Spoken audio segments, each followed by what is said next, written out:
The City Council meeting this evening.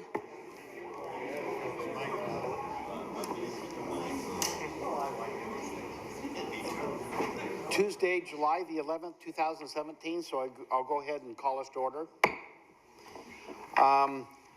We will start with the Pledge of Allegiance, and Council President Kelly Menke will lead us in that. Kelly?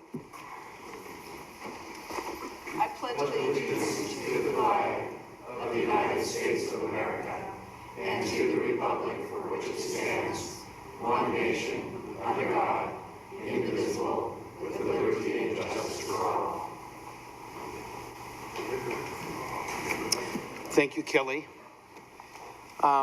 Before we have an invitation to citizens for public comment, I would just like to turn a few minutes over to our city manager, Jeff Towery, to introduce a new employee that has joined us this week. So, Jeff?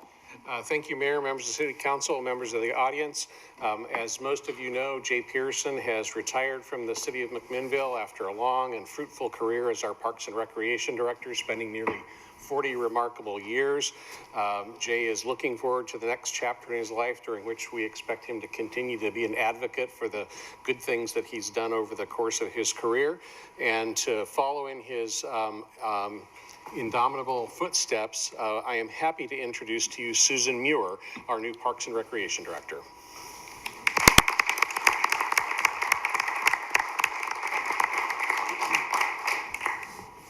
Thank you, Jeff. And I think in the very near future, there will be a little information on our website with some of her background, as we've done with our department heads. But Susan, welcome. I think today is day number 2, so the learning curve is about like that.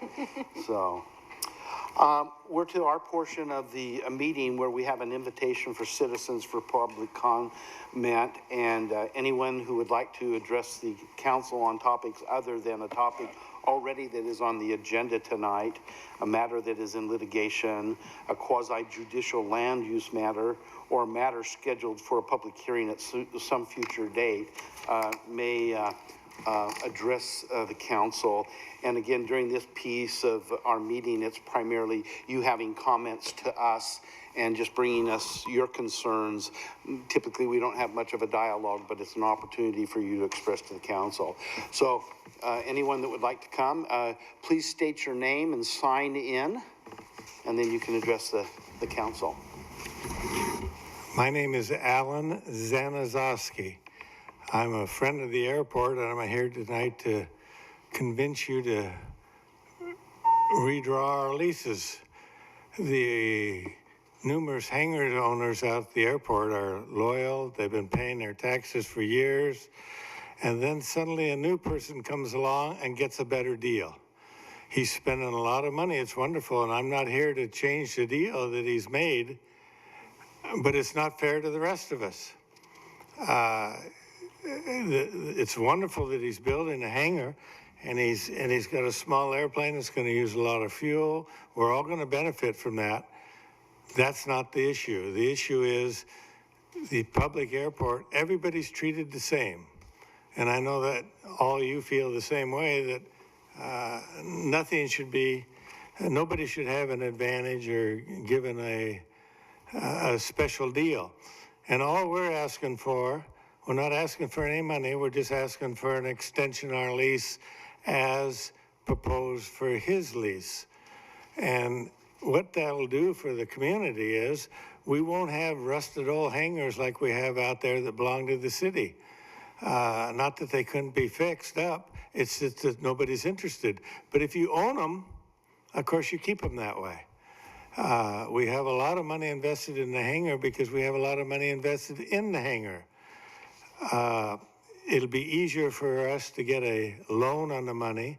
I personally paid cash for mine, but there's a lot of people that it makes better sense to lease on the way the money is allocated, or to get a loan from the bank, but they can't get a loan because it doesn't run long enough. And you people know about business, but what have I forgotten here? Well, Alan, we're going to have, that is on the agenda tonight, and if you Oh, it is? Yes, we're going to have that under, let's see, it's under one of the resolutions. It's an ordinance that we're going to be talking about. And so, again, you've shared some thoughts, but we can't have a dialogue in that it's going to be something that's coming up. Okay. But if you'd like to have a conversation when we bring this up a little later tonight, you're more than welcome. Well, Mike briefed you on the meeting before. He covered it very well, and so I'll sit down and wait for that then. Thank you. Thank you. Appreciate it. Anyone else like to address the council this evening?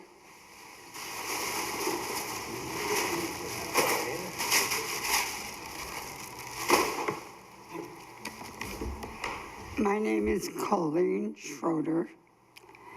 I live at 302 Dayton Avenue, which is a dead-end street now.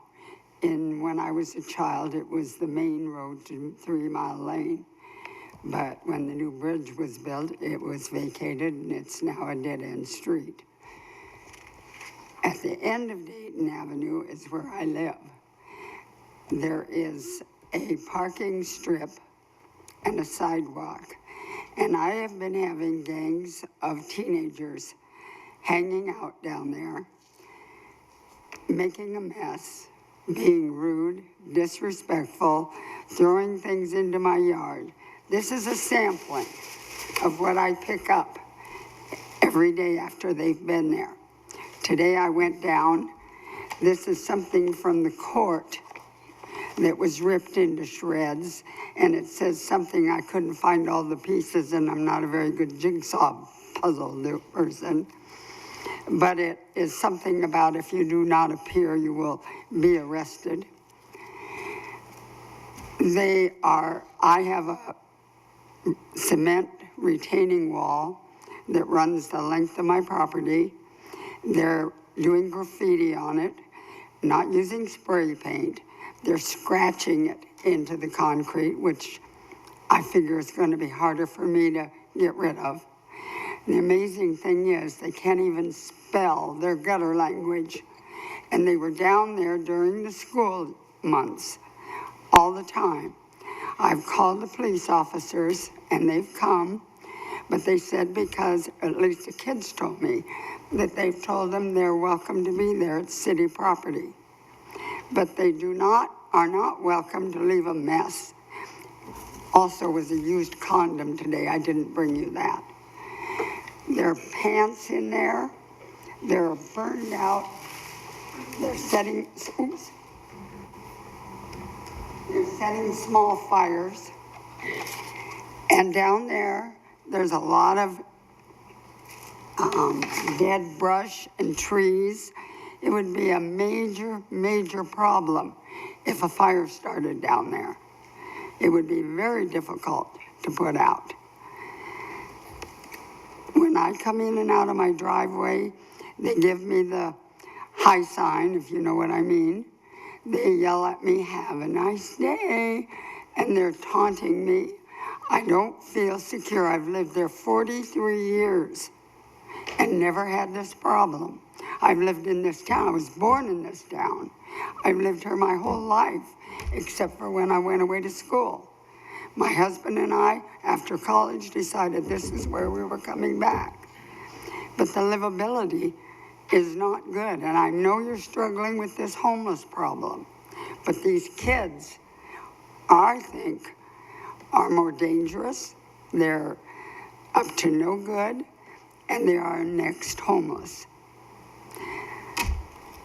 I have one other thing I'd like to talk to you about. I own the Blue Moon on 3rd Street. We've had it for 40 years. I have young women who close up for me at night. Only one works at night. And when she closes, she does her bookwork and goes home. When the cook leaves at 10 o'clock, I have told the girls that they are to move their car from the back where they park in the lot when they arrive at work. They're to move their car to the front, right in front of the door, so that when they leave at night, they feel secure. They have been doing that. The other night, one of them got a ticket at 3:15. Granted, the sign says no parking from 3 a.m. to 6 a.m. But these girls, with the climate downtown, I was there Saturday night to help one of them close. There was a bum on each bench. I have also been down there when there's somebody there on the bench, I'm guessing is schizophrenic without meds, because screaming and ranting and carrying on, they don't feel safe. I would like to have some way, they're not having a good time, they're not wasting time, they're finishing their job so they can go home. But it's 3:30, and sometimes if their books don't balance or something, it may be 4 o'clock. I need some way that they can park and get to their car and feel safe. And I think that it is the responsibility of you people to make this community livable again. Not to feel unsafe in your own home, not to feel unsafe when you leave your job. Thank you for your time. Thank you. Any questions? Thank you.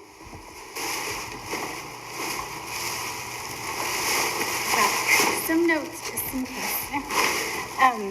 My name is Amy, and my husband and my 2 girls and I, we are building a house here. It's been a 2-year process. When we started this, I was so excited. We come from Beaverton, and I saw this community as a very family-oriented community. I have friends who grew up here. But I have to say, we are a month out from moving here. And I took my daughter 3 weeks ago to go explore the town. Sorry, I'm like almost in tears. And I did not feel like I wanted to show her.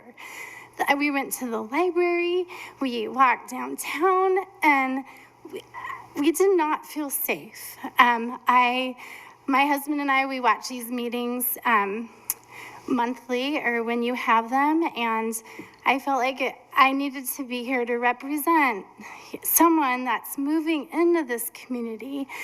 McMinnville is a great town. I know the history of it. I have friends who grew up here, and just looking out, coming in, I'm a little nervous. I'm a little nervous to raise my family here. You know, I know you had a homeless meeting yesterday. However, it was at 4 o'clock. I have a lot of mom friends that wanted to make that meeting that couldn't because it was at 4 o'clock. That people work. I feel like that time should be changed to more of a 7 o'clock time when more, moms and other people that work can make those meetings and represent themselves. And I know that, I guess the Homeless Coalition meeting is once a month for such a complex issue and one that is getting worse. I feel like there should be met more than just once a month. Look at my notes really quickly. Make sure I didn't miss anything. My husband even wrote the mayor a letter and Remy a letter, and this was 3 weeks ago, and we haven't heard back. We wrote about our concerns. So a little disappointed in that.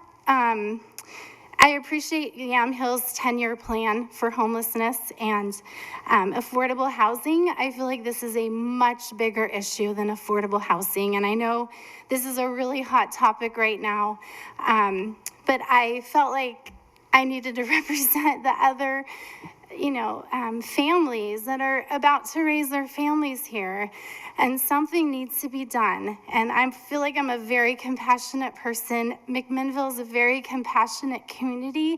However, there's a boundary there that needs to happen.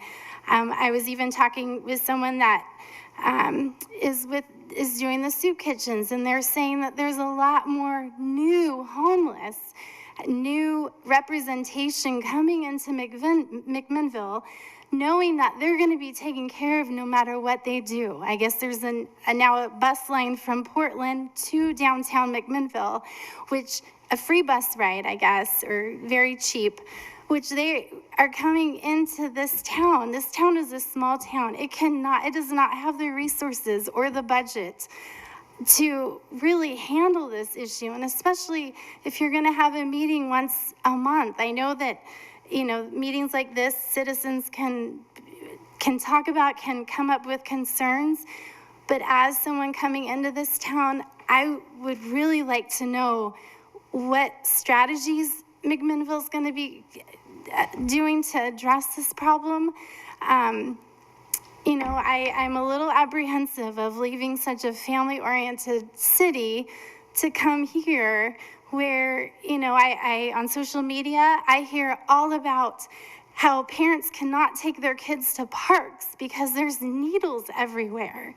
I mean, to me, I go to a park with my kids in Beaverton all the time, and to come here and have a list of parks that I shouldn't take my kids to because there's drug paranoia, or paranoia, can't think of the word,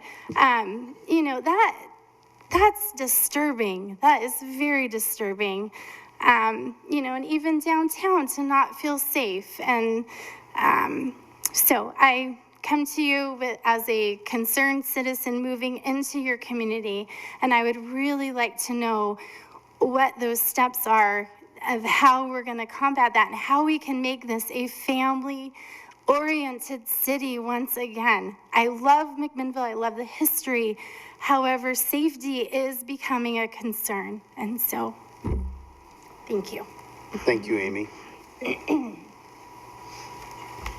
Anyone else like to address the council?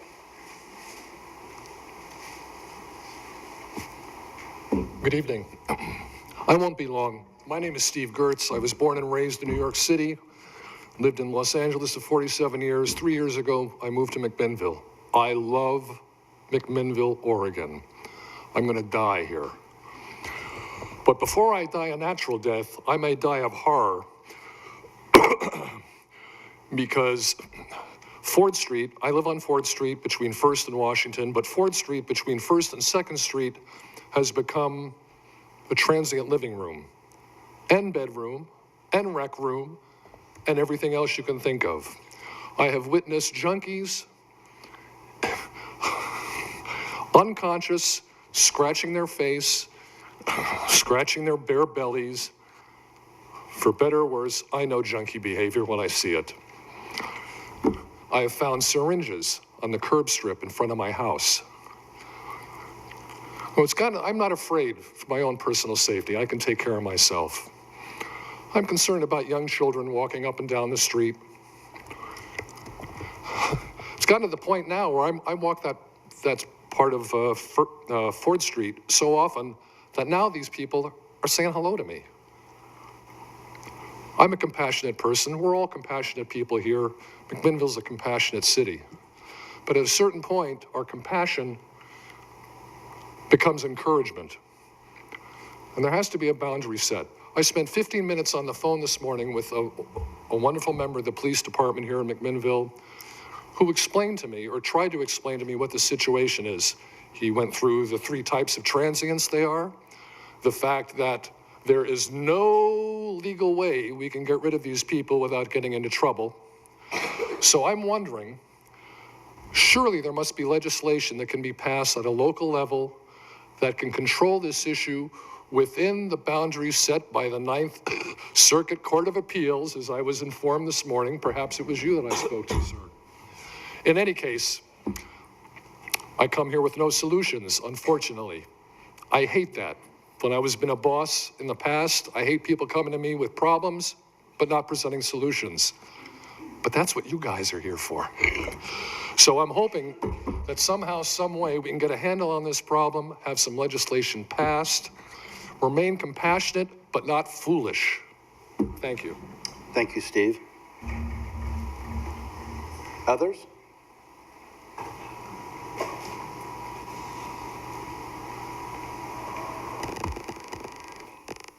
Hello, my name is Shannon Brooks.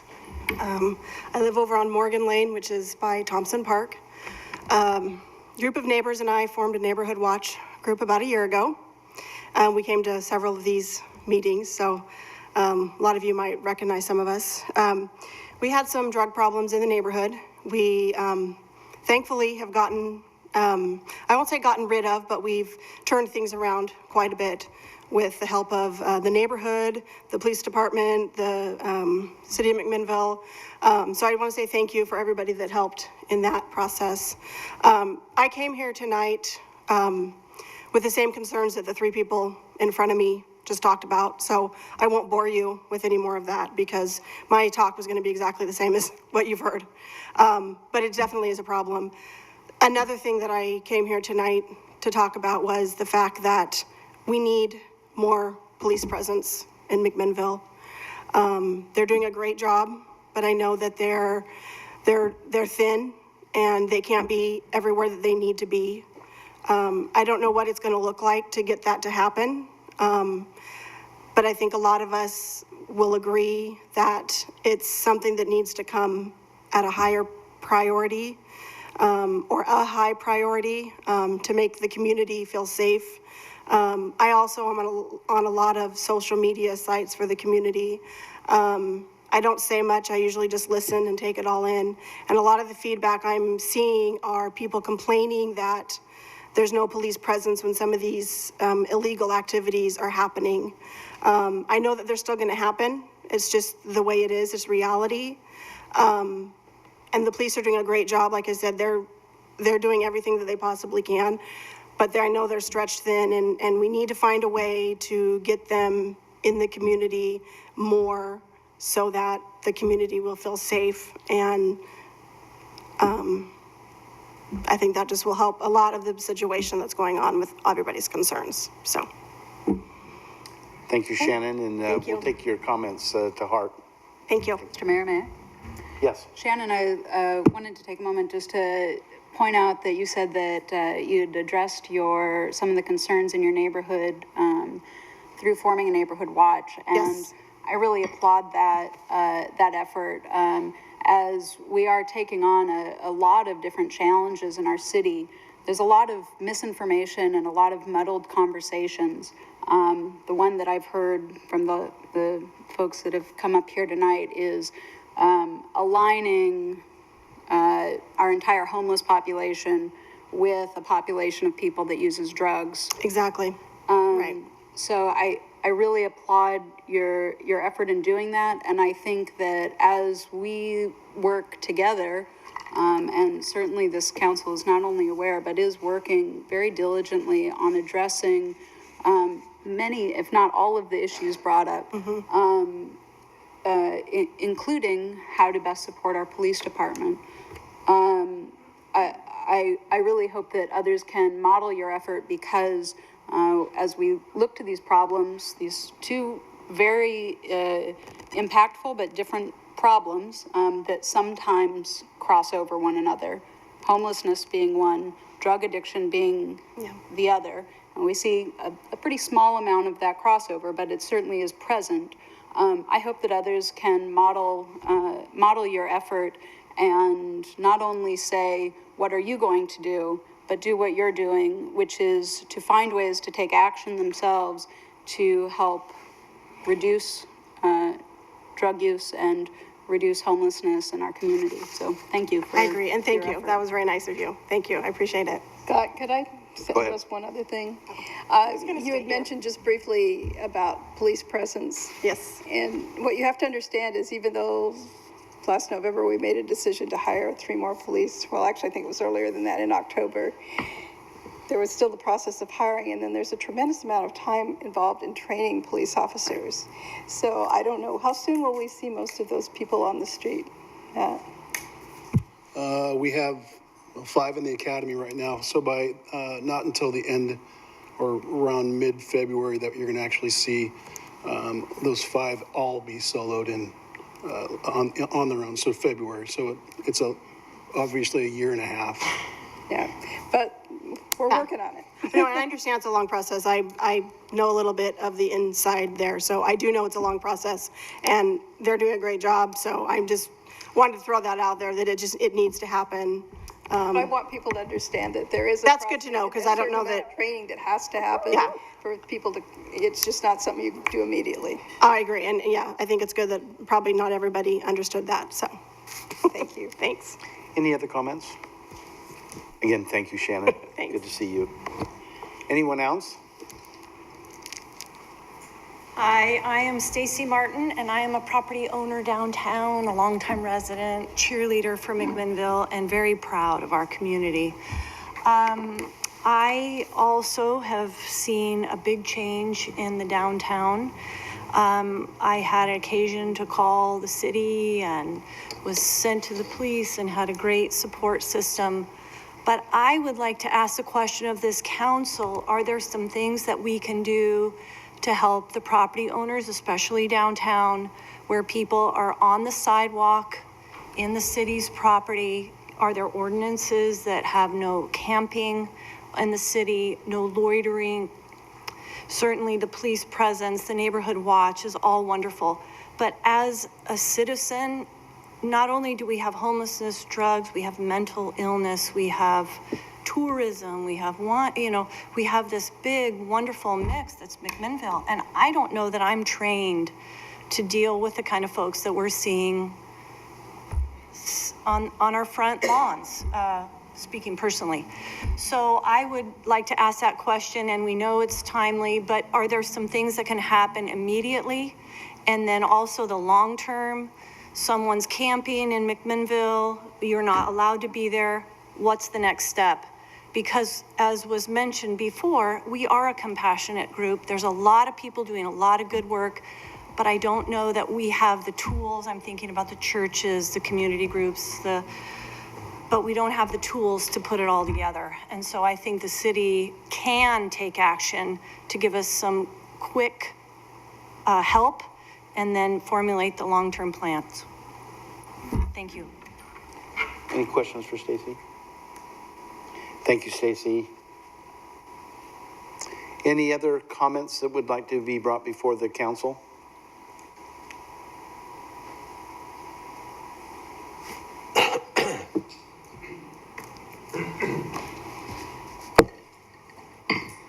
Good evening, Richard. Good evening.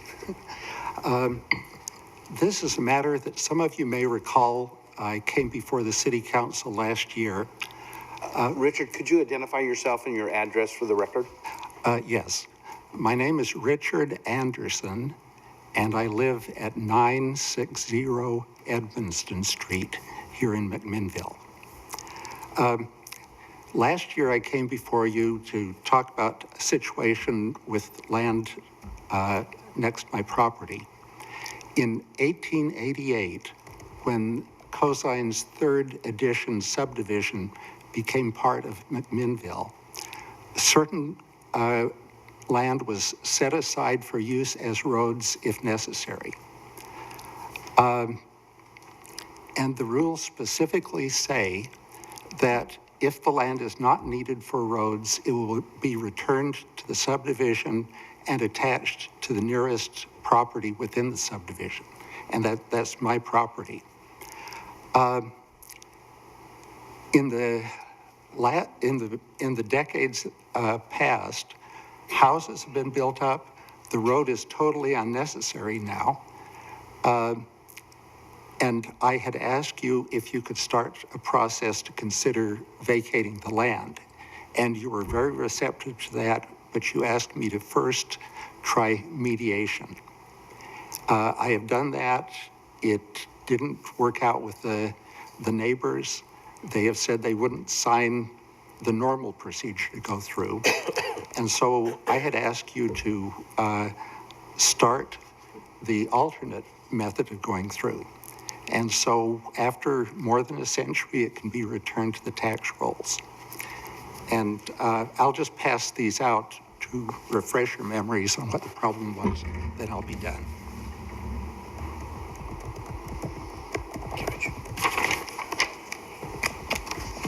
I can pass them down if you'd like to give me the stack. Yeah, there we go.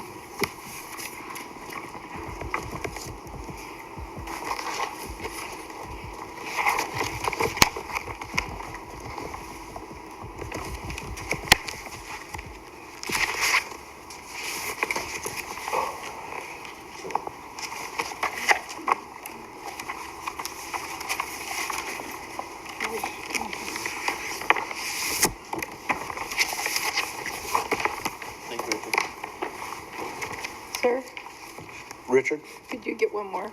Or do you have one? I do. Oh, yeah. Thank you, sir.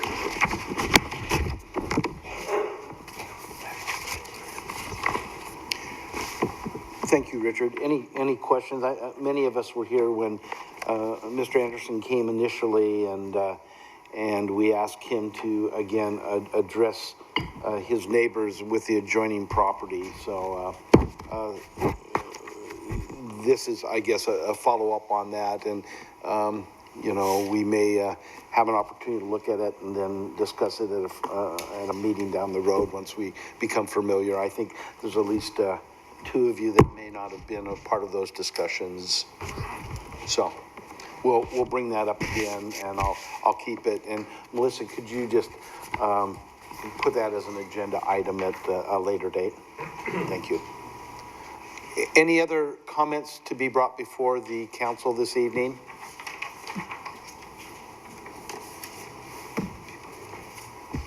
Okay, hearing none, then we'll move on. Just from a council and a mayor's perspective, I think Remy really summarized the feelings of the council. We are very much aware of the livability of this community. I mean, you know, we've moved here, we've stayed here, and we're giving our personal time to ensure that the livability of this community remains what it ought to be, and what excites us and what is our passion. We're moving forward. We're moving forward thoughtfully in this process.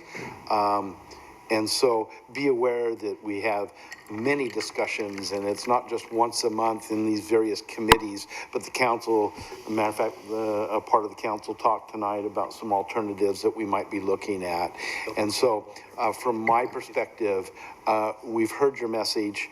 We're not going to not address those issues. It is very critical to us and staff, and so just let me share with you that we appreciate you coming and sharing thoughts with us tonight. I mean, this is a part of the process. We need to hear of your concerns. We do find that there's all kinds of different sides of the story, so to speak, and we're trying to work through that thoughtfully as a community, and we will do this in the McMinnville way, which is the right way, and having the right partners at the table and moving forward on this, and it's our desire to address those concerns. So thank you for coming this evening, those that have testified to us. With that being said, that now takes us to some presentations that we have this evening. Our first presentation is going to be from the Yamhill County Gospel Rescue Mission, and if Kay and Dave will come up and address us. Welcome, both of you. It's good to see you. Thank you. It's been a little bit since I've been here to talk about the expansion and the progress that we're making at the mission to provide more beds. Did everybody get a copy in your packet of the campaign update? I wasn't sure if that went out. There's a couple corrections. I spoke to Dave a little bit later, and I wanted to update that a little bit on the numbers.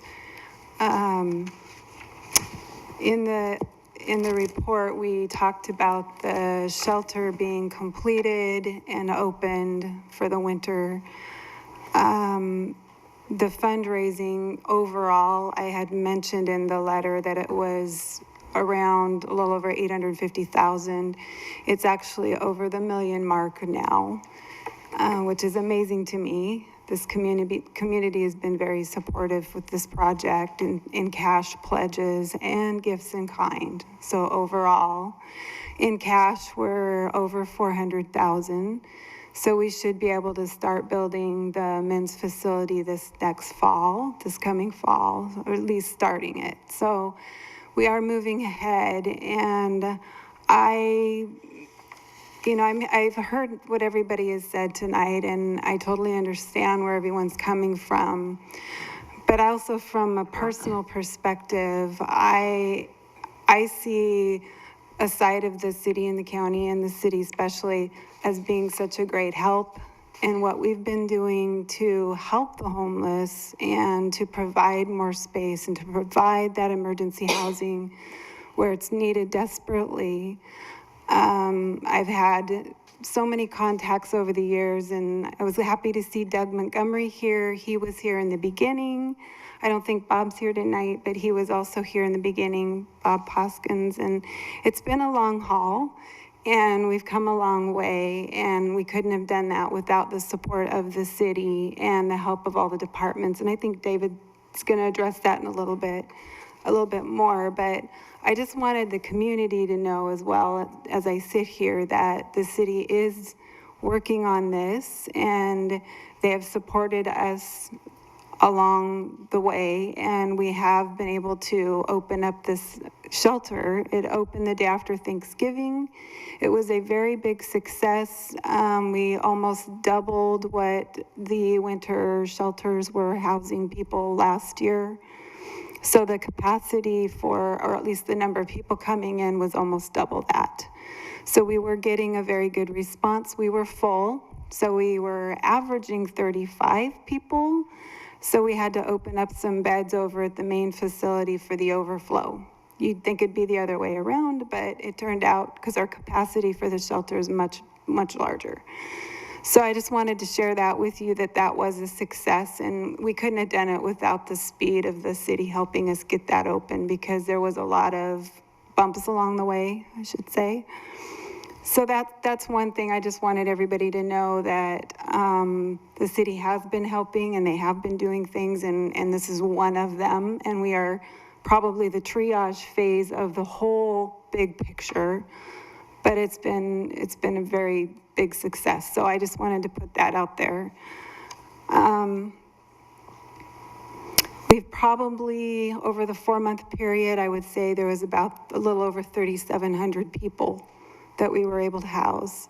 One of the things that we do in the winter time, and we've done this always, we are a clean and sober facility, but in the winter time we relax that because we don't want anybody dying out there, freezing to death, or anything bad happening to them. So it was a little chaotic, and I think Matt can probably attest to that, because they were out there a lot this last winter, but we were able to control it, and it did work out. We're gonna probably do a few things differently to make that better, but you have a lot of people in a small space that are under the influence of something, you're probably gonna have some problems, but it's nothing we can't deal with, and I'm glad we can provide that service.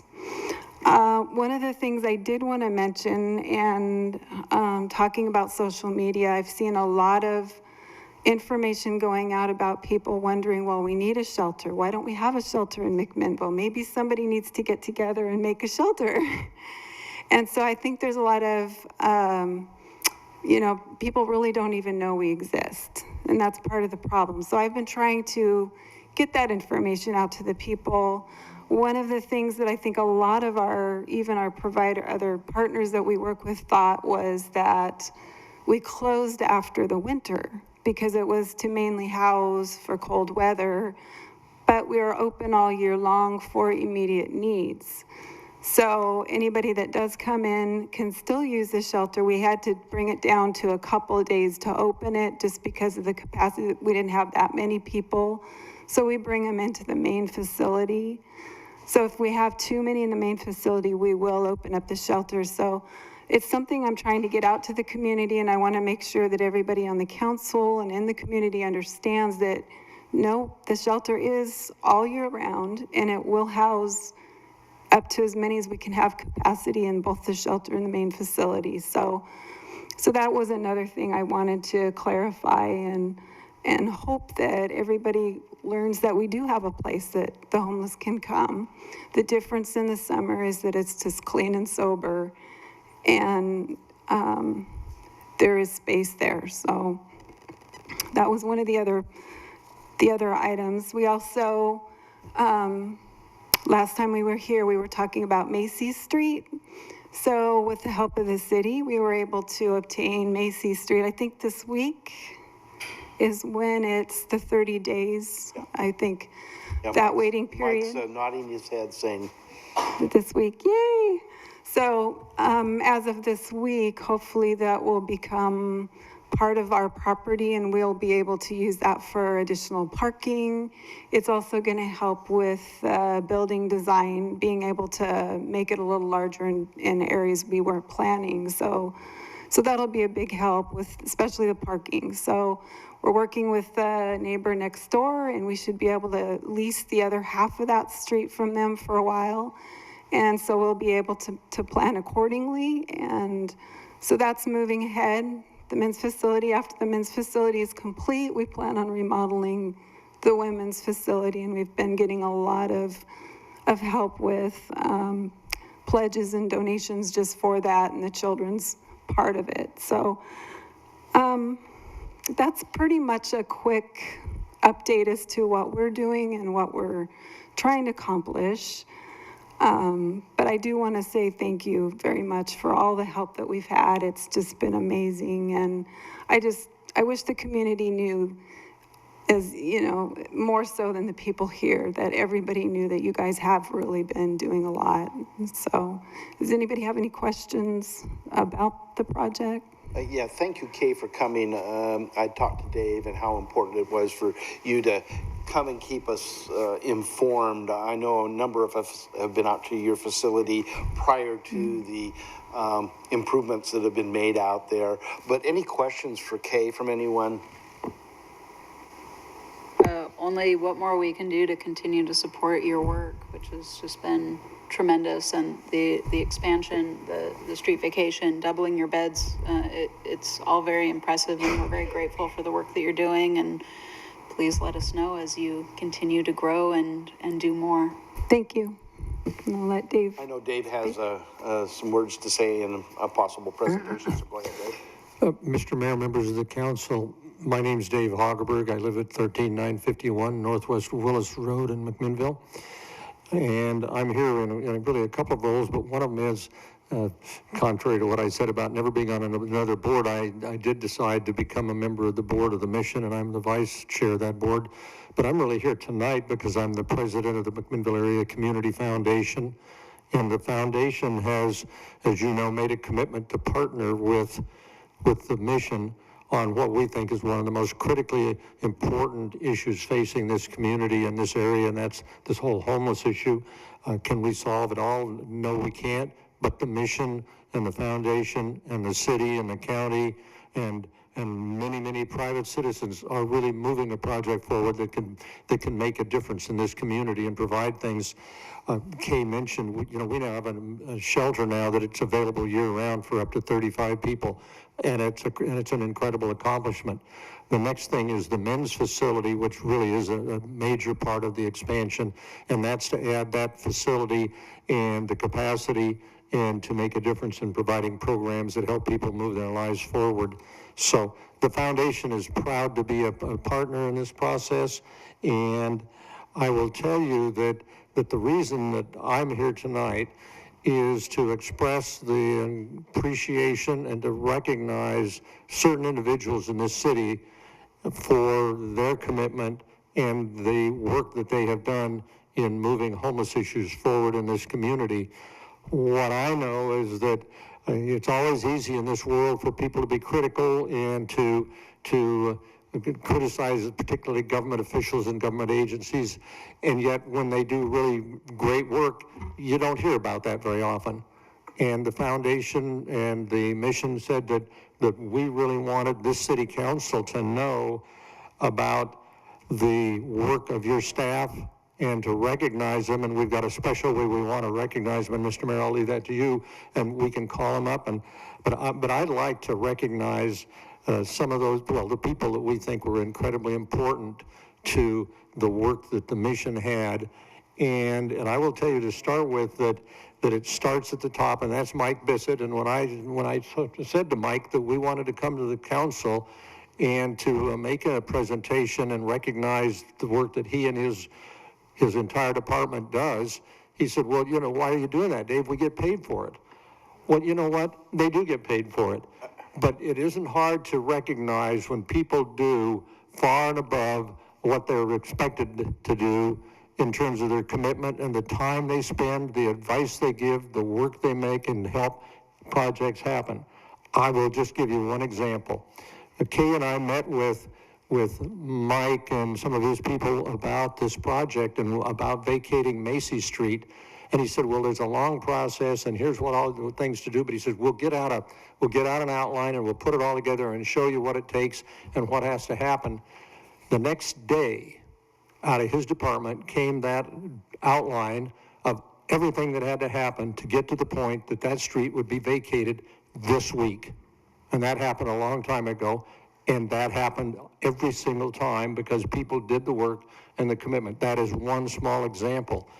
But when you go down to the list and you think about in the past, you think about people like Doug Montgomery, who's here tonight. Doug was here from the very beginning of the whole process of providing for the expansion of this. And, you know, you can't put in words the contribution some people have made to this community. It's about the results. And what Doug Montgomery and Ron Pomeroy did is in the planning department in the initial setup and how this whole process went forward. Did they play favorites? Absolutely not. But they were always there and saying, here's what you can do, here's what you can't do. And we'd say, how do we move forward? And they absolutely were the epitome of what Joe Dancer and Kent Taylor and all these you would expect of the people to do, you know, in their work in this community. And you had, moving forward, you had Candace Haynes as the city attorney who always was there to give advice and to make sure that we did it right, but that we knew a path to get there, and not just what you couldn't do, but how you moved a project forward in this city. You know, we can't say enough about Robert Poskin. Robert is a building inspector that understands the rules, and he was absolutely responsive in every instance about how and where we proceeded and what it took to make this project happen. Just an incredible human being. So we're really fortunate to have him with McMinnville. And then you've got currently one of the people who was a key to help moving this project forward in terms of Macy Street that it provides for a bigger expansion of the men's facility is our new city planning, Heather Richards. And with meetings with our city attorney, David Kosh, we found paths to move those things forward. So having said all of that, what we thought as a foundation was not only to say in words, Mr. Mayor, what they have done, but to come up with a program that would reflect the significance of the accomplishment of these individuals. So the foundation has decided to create a grant of $5,000 to the mission, and it's a matching grant. So for every $2 the community puts up, we'll put up another $1. That will raise $15,000, and it's all going to go for the kitchen in the Women and Children's facility. Will it buy all of the new equipment and all the remodeling? It will not, but we as a foundation will continue to find ways to augment those funds. And when the kitchen is done, it will be a kitchen that will be in recognition of the city staff that we've talked about and the people that aren't listed that are the backup for these folks that make things happen. And we will see that there is a plaque appropriately in that room recognizing the contribution of the people of your department, the building and planning department, to this whole project and to the homeless. So I would just like to say, Mr. Mayor, how much we appreciate the opportunity to come and recognize some outstanding people that are absolutely committed not only to this community, but to the people that are less fortunate. So thank you for that opportunity, Mr. Mayor. Dave, well put. And what I'd like to do at this point, we do have a number of individuals that have come back. And so Doug and Candace and Heather and Dave and Mike and Ron, if you'd stand so that we can just recognize you public with applause. So if...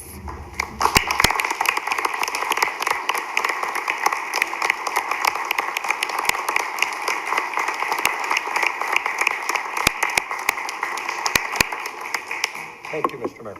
Thank you so very much. Our second presentation this evening is we're going to have call on Gary Eastland of Hagan Hamilton to provide the report of our 2017-18 property liability, workman's compensation, and auto insurance coverages, as Gary does every year for us. So welcome, Gary. Thank you, Mr. Mayor, members of the council. It's good to see y'all. I apologize if I inconvenienced you by missing the last meeting. You made our meeting a little shorter. So okay, no. I apologize. Well, I'll try to keep this brief, but you have copies of the stewardship report, which I put together every year. Just to give some of you a little bit, this is just a highlight. It's a very brief document, which just kind of compares the current policy renewal with the prior expiring. And it also allows you opportunities to ask me about other types of coverage, types of policies that may or may not be available. So with that said, you can see from the document that City County Insurance Services is providing a good renewal. It's a 4.1% increase over last year. A significant part of that is that the property values were all trended 2%. So that increase, that was a big part of that increase.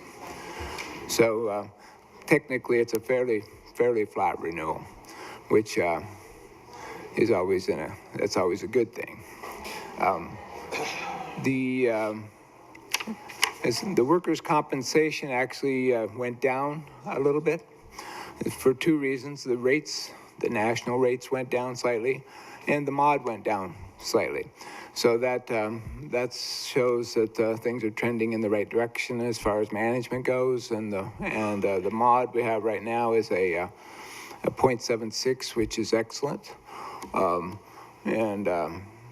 so that's going in the right direction. The airport liability policy is written because it's excluded under the city-county program, so we have a separate policy for the airport liability. And that remained exactly the same as it has the last 3 years. So it's we didn't see any increase there either. So I think the main thing about it is the program, the City County Insurance Group, is owned by the cities and counties of the state of Oregon, and it's probably the most successful risk retention group of its type in the nation. I know they have a lot of other states that are trying to copy what they're doing. The thing they can't copy is that Oregon is a very profitable place for insurance companies to do business. And the main reason for that is we don't get hurricanes, we don't get hail, significant hail damage that is, and we don't get a lot of tornadoes, and our legal system is still relatively conservative. So and people respect each other. So it's a very good place to live, and this is one of the reasons why this program has been so successful. And I encourage you to I just want you to know that even though we don't go out to get bids every year, and the reason for that is there is nobody that can compete with them. One brief example, which I gave to Mr. Mayor at the Water and Light presentation, we do insure a lot of public entities, and one of them was a district which could no longer obtain insurance through the Oregon Special Districts Group. We had to replace that policy with 6 policies. The premium went from $60,000 to $160,000, and that's what most states are faced with, is that type of an insurance option. So that said, that was a unique situation, but we are very happy with the support we get from the city-county insurance program. Just to kind of keep it brief here, but if there's any questions or anything, anybody? Yes, Kevin? Yeah, I remember reading recently in one of the the LOC magazines about the recreational liability. Yes. Could you talk about that a little? Might be yes. What that was is there was an incident in Portland where where an individual employee was named in a lawsuit and was not allowed the protection under the Oregon tort law for failure to maintain, I believe that was a trail, and there was an injury, a runner was injured on the trail, and that particular person was named in a lawsuit and was not allowed to have protection under the Oregon statutory law. David probably knows this a lot better than I do, but what they've done is they did just pass this legislation passed a law which changed the wording just slightly to make sure that individuals, employees, and all other members of the communities are covered the same as the communities themselves. So it's nothing that created any more large exposures. It created a lot of created exposures, but there weren't any other incidents that I know of that created lawsuits. So it's I believe it's been addressed. Oh, good. I've heard a lot of communities that were closing trails and tennis courts and skate parks. A little bit of a knee-jerk reaction, which is okay. As a risk manager, the best way to eliminate risk is to avoid it completely, Right. But we can't live in a box, so we have to then take the next step. And that's, but that's good. I was appreciative that the legislature did move on that. Thank you. Any other questions for Gary or discussion among the council? Adam? Yeah. Adam, go ahead. So it's less than 1% of everything we're discussing in this, but the airport liability policy, what would be drivers to raise that number if it was to ever go up? We've had the races out there and possibly an air show, and we're looking at doing. Yeah, that's a good leases. question, because that's one of the things. Obviously, we're looking at alternative revenue sources, and with those come additional exposures, most of which are going to be addressed by a city attorney and with regard to contracts and leases and transfers. But the biggest thing would be is if there was a lot of claims. That's be the driving force where we would no longer have access to the markets that we have now. Right now, once again, in Oregon, it's a very competitive market because there isn't as many claims as there are in other communities. But it just depends on which direction the city decides to go in the future, and it's something that I've offered to be involved in to make sure that I can provide any kind of, impact statements with regard to costs, insurance costs in particular. If we did decide to expand the operations or take over the operations, whatever, I have no idea what the conversation is, but. Appreciate the clarification. But it is available. Thank you, Adam. Any other discussion, Yeah, Alan? just a quick one, Gary. Yes, Alan. On the city experience modification factor for workman's comp, it dropped. Right. Is that from lack of claims also, or? It's a combination of things. So he had a bad year 5 years ago. And the way the mod works, as you're probably familiar, is they take the last 4 years.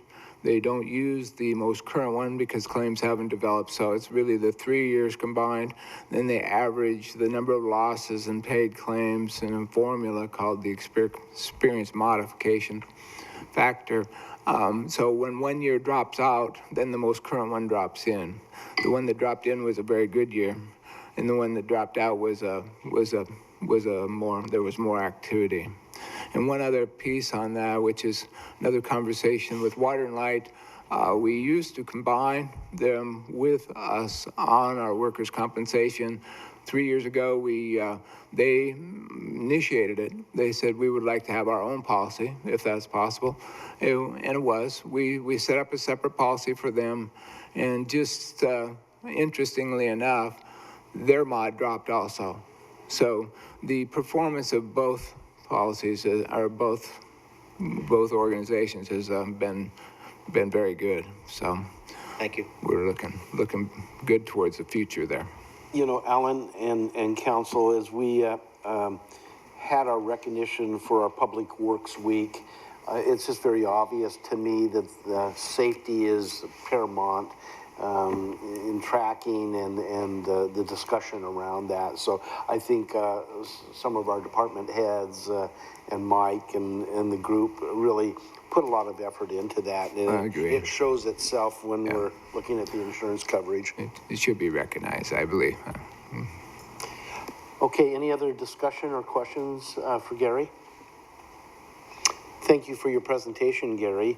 I'm going to ask for a motion to renew the city's insurance coverage through CIS for fiscal year 2017-18 for property liability and workman's compensation, and on a separate policy to renew the airport owners and operators liability coverage. Do I have a motion? Second. It has been moved by Council President Mankey, and it has been seconded by Councilor Garvin. All those in favor signify by saying aye. Aye. Any opposed by saying nay? This motion passes unanimously in favor. Again, thank you, Gary. Thank you. Our second, or our third presentation tonight is, we'll call Heather up to provide a report on House Bill 4079, a UGB affordable housing pilot projects application submittal, and the information's in your packet on that. So, Heather, and I think there's been some additional information that was on our dioceses in front of our seats on that. Yes, so good evening, Mayor and City Councilors. I did leave on your, at your chairs tonight, a McMinnville 2017 soils map, and then a table of measures to encourage affordable and needed housing. I provide those because there's some detailed information there, and we're going to go through it a little bit. There's also copies of them on the back table as well. Microphone's on, you might want to turn them off for wrestling papers. So you invited me to come back and talk about the House Bill 4079 pilot program after we gave you a presentation on the Affordable Housing Task Force work that they've done over the past year. This is one program that they looked at as an opportunity for the city of McMinnville, so I wanted to share it with you. And we've been working on this diligently over the last couple of weeks, going through a vetting process. I'm not sure, I think someone from the Department of Land Conservation and Development from the state is here as well. Am I right? Maybe. But we've been working with them in partnership on this. This is a state initiative. What I want to do tonight is describe what the program is to you, describe the process for review by the McMinnville Affordable Housing Task Force, the work that they've been doing in a little bit more detail, describe to you the vetting process we did to look at properties for this, and then how we're moving forward from here.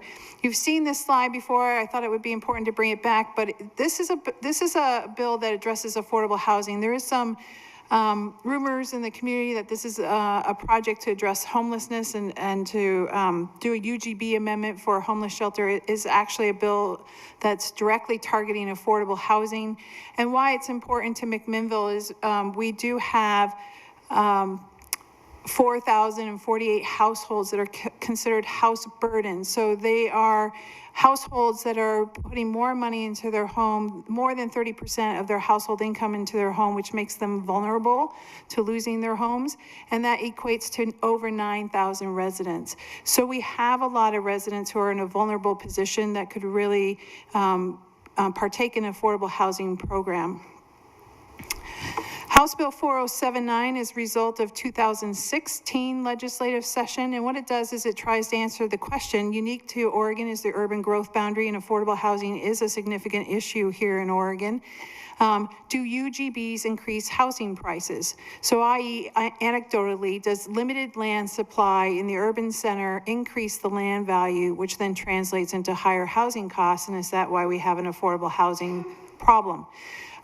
So the hypothesis that's being tested by this project is if UGB rules are relaxed to bring in land that would not otherwise be urbanized, the lower cost of such land will allow a set aside for affordable housing to become feasible. So this is how the legislative session set up this particular House bill.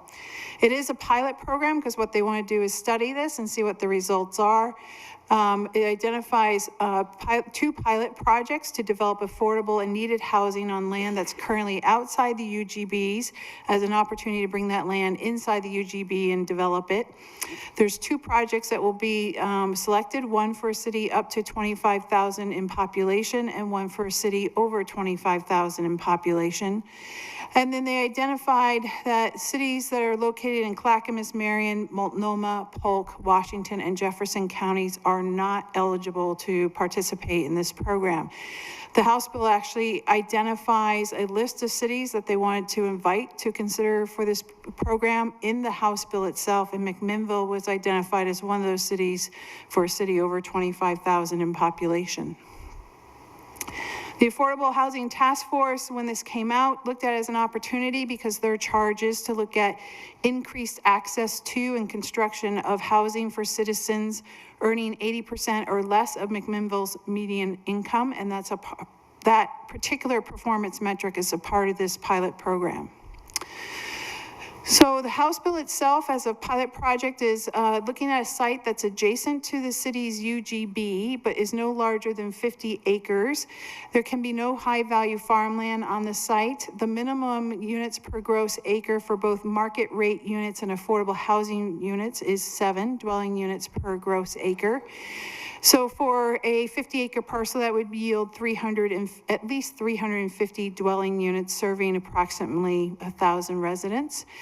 The House bill does have a minimum proportionality of market rate units and affordable housing units of 70% to 30%. So it's really looking at a mixed use neighborhood in terms of different income levels for sustainability and enduring value. You have to prove that the project's likely not to be developed within the UGB. Public facilities are available, transit's planned for the future in the nearby vicinity, and the city must demonstrate its efforts to provide affordable and easy needed housing within the existing UGB. It is a competitive process since they're only selecting one city for each threshold of the pilot program. The pre-application is due on September 5 of this year, and then the full application, if you're invited to apply, will be in the spring of 2018. The state came to us and asked us pretty early on if McMinnville would consider participating in this program. It was developed as a response to some of the communities who are struggling with land supply and affordable housing as sort of being the test projects for this. You have to identify, McMinnville was identified as being eligible in the law. I'm just apologize for that. And then the affordable housing piece of this, the 30% of the units that must be affordable to households up to 80% of area median income. You must be able to demonstrate that you're certifying that income, and then you must maintain that affordability for those units for 50 years. So it sets up a pretty unique scenario where the developer will probably be partnering with a nonprofit entity, a partner like a housing authority or something like that, that can do that income certification and also maintain that for 50 years through a deed restriction. And then the other piece of it that is interesting for development is it does require a phasing plan. So you proportionally are building the same number of affordable housing units as you are to market rate units, so you're not segregating the different income levels within the neighborhood. So this is a map of McMinnville's UGB. We currently have 11.8 square miles in the UGB, 10.5 square miles are within the city limits itself, and we have a little over 1 square mile of land that hasn't annexed into the city. Much of the land, so Ron and I have been looking at the map over the last couple of weeks and identifying each parcel of land that's not in the city, hasn't been annexed into the city yet, looking at ownership, looking at potential development opportunities associated with those properties to see if any of those properties would move forward with this process or not. Many of the properties are constrained by something or another, or are owned by developers who plan to develop them in the long term, but not in terms of moving forward immediately with it. So what does this yield, this program? If you assumed a 50-acre parcel, our current UGB is 7,552 acres. So if we expanded the UGB by 50 acres, we'd be expanding it by 0.6%. There's a lot of times, when you're talking about growth, it can become very emotional and people start talking about proportionality, and I think it's important for us to understand how big the city is today and what this proportionally means in terms of expanding it. Currently in the county, the acreage that's embedded in EFU zoning, which is the surrounding zoning for the city of McMinnville's UGB, it's 192,000 acres plus a little bit. If this expansion would take place, it would impact that particular acreage by reducing it to 0.03% in terms of reduction of that EFU acreage in the entire county. So it would yield 350 units at a minimum, serving 1,000 residents, and reduce the EFU acreage in the county by 0.03%. The city is the applicant. The McMinnville Affordable Housing Task Force went through all this criteria to review whether or not it made sense to come to you as city council and suggest that you explore applying for this program. We brought it to you in the Affordable Housing Task Force presentation in June, and got the direction to come back to you with vetting parcels and what we would do as a public process to let people know that we're interested in moving forward with this. Prior to doing that, I wanted to share with you some of the work that's taken place to sort of prep McMinnville to be in a competitive position for this. So one of the other things that's a test for this particular program is you need to show as a community that you are adopting measures that are encouraging affordable housing within the city and the UGB and needed housing. So the Affordable Housing Task Force has been working through this table of measures. It's a good document to work through anyways, because it shows good land use efficiencies as well as how to encourage affordable housing within your city. And as we brought to you at our presentation, we've gone through many different elements of the code and compared it to other cities to see what, where we could improve our code to remove some of the barriers for affordable housing in this community. And we've put together several different comparison tables, and the Affordable Housing Task Force is now moving forward with recommendations on how to amend those codes and working with the Planning Commission. So to be able to apply for this program, you need to score 12 points overall in these measures, 3 as the affordable housing measures and at least 9 in the needed housing measures. If you add up where we sit today in McMinnville, we have 13 points. And with some of the changes that are being recommended by the McMinnville Affordable Housing Task Force, we could bring that all the way up to 18 to 19 points. So we meet that initial test. As I said, the pre-application is due in September, so we've been working on that. It shows your intention to apply. It shows what site you're looking at. It shows what the project will look like. So you have to start thinking about the number of housing units and potential development partners and public facilities and services. And then you have to prove it's a qualifying site. And to prove it's a qualifying site, it has to be a site that does not include high-value farmland predominantly as defined by the ORS 195.300. So that's what we've been working on over the last 2 weeks. We have a soils map that was originally done in the late 1990s. This is a copy of that. Anything that is not light green would be considered class 3 and class 4 soils, which at that time were not considered the high value farmland.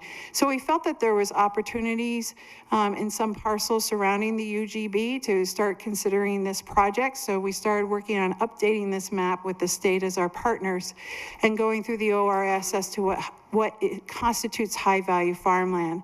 Since we put our original map together, there's been many amendments to the ORS.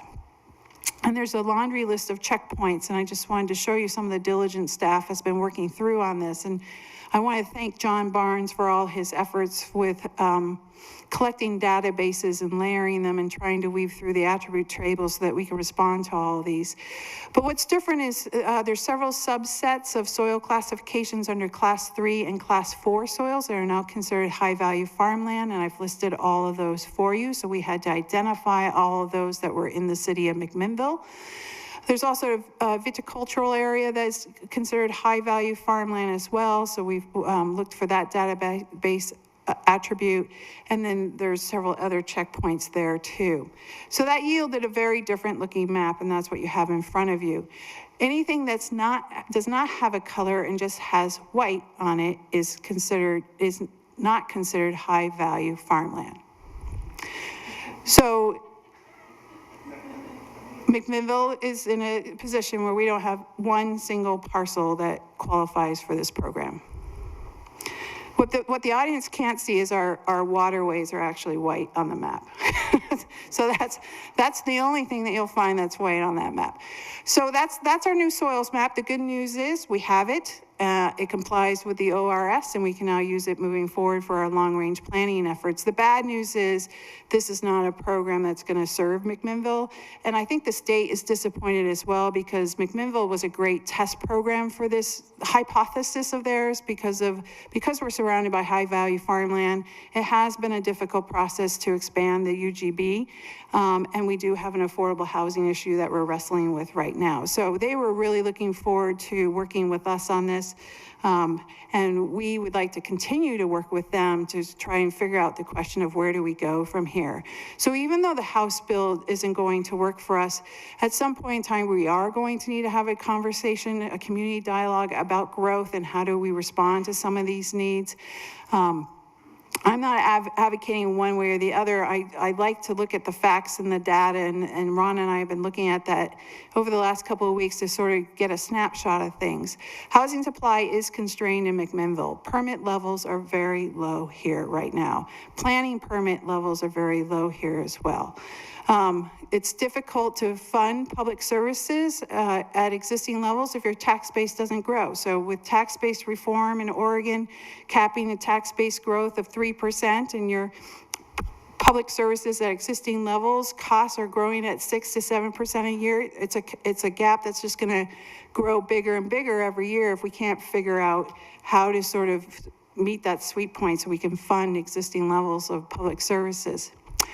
So our average annual growth rate has been in significant decline. If you look at the period from 1986 to 1996, it was 4%. Year over year, 1996 to 2006, it was 3%. 2006 to 2016, it was 1%. And then from 2010 to 2016, it was 0.5%. To put that in context, the unincorporated area of Yamhill County grew at 1.9% in that same time period that McMinnville grew at 0.5%. Our permit levels in McMinnville are concerning to me. In this first half of this year, the first 6 months, we've issued 25 single-family dwelling permits, or 25 residential permits. We haven't issued any multifamily ones. 25 in 6 months. Last year we issued 153. When we were in growth mode, we were issuing 300 permits. Grants Pass, which is a comparable community, issued 139 permits last year and currently is trending at 78 for the first 6 months. And Redmond, which obviously is a community that's in a different position in terms of growth happening right now, but a smaller community to McMinnville issued 284 permits last year and is at 176 right now for the first 6 months. So whether we choose as a value system to grow or not, there are services that need to be supported by tax base if we want to maintain livability in this community. And I think at some point in time, my role as the planning director is to bring the information to the community and to you as the decision-making body to start talking about how do we make informed decisions to satisfy the values that we want to have as a community moving forward. So I just wanted to put some of that data on the table. I was hoping that with this House bill, we would be able to do some short-term solutions for the housing situation here in McMinnville, because any sort of long-term, long-range planning solution is at least 5 years out right now to get to a constructed project. So McMinnville really is the epicenter of finding the balance of maintaining a healthy community and protecting farmland resources. And the state is interested in helping us have that dialogue and helping it bring information to the community so we can continue to have a good, robust dialogue about our future. So. Any questions for Heather? I mean, I loved it up to that last 2 slides. Well, and what I didn't share with you, so in that same time period, in this So I'm a data geek, but I think it tells the facts, right? In the same time period of 1986 to 2016, our population grew by 216%. Our land supply grew by 20%. That's not bad. That's the Oregon Land Use Program. That's what it's trying to achieve, but you're trying to find the sweet spot in there in terms of proportionality. Of that growth of our land supply, that 20% land supply growth, over 60% of it was for non-residential lands. So. The question I have, Heather, is I know this, in the House bill, it's very specific. If there are no communities that have the soil maps would show that there's, if they come out like us, will they readdress that, do you think, within the House bill, or are they, the statutes within that House bill so specific that they can't step out of that without going back into session and amending that? Yeah, so the House bill is now law. And, so I don't think they would be able to change the House bill. It's very specific in there in terms of what it's a qualifying site, and it has to show that it doesn't have predominance of high-value farmland, which is 50% or more. I do know there are many communities who have been looking at this, and because of the amount of work that needs to be put into play to get the 50 acres for affordable housing project, there are many communities that have backed off of it. Medford's interested in it. I was at a meeting 2 weeks ago, a Planners Network meeting where we talked about this program, and Medford is interested, but they haven't had any other interest outside of McMinnville at this point in time. I know the state is looking for more interest, so hopefully they will be able to get some. It is a great pilot project. What they're trying to determine is, can the market rate housing underwrite the affordable housing? Can a developer build something if they're able to get through the process for UGB amendment and the land value starts to come down because you're opening land supply? Can that market rate profit margin help subsidize the affordable housing product? So. Any other questions for Heather? Yeah, Heather, you mentioned that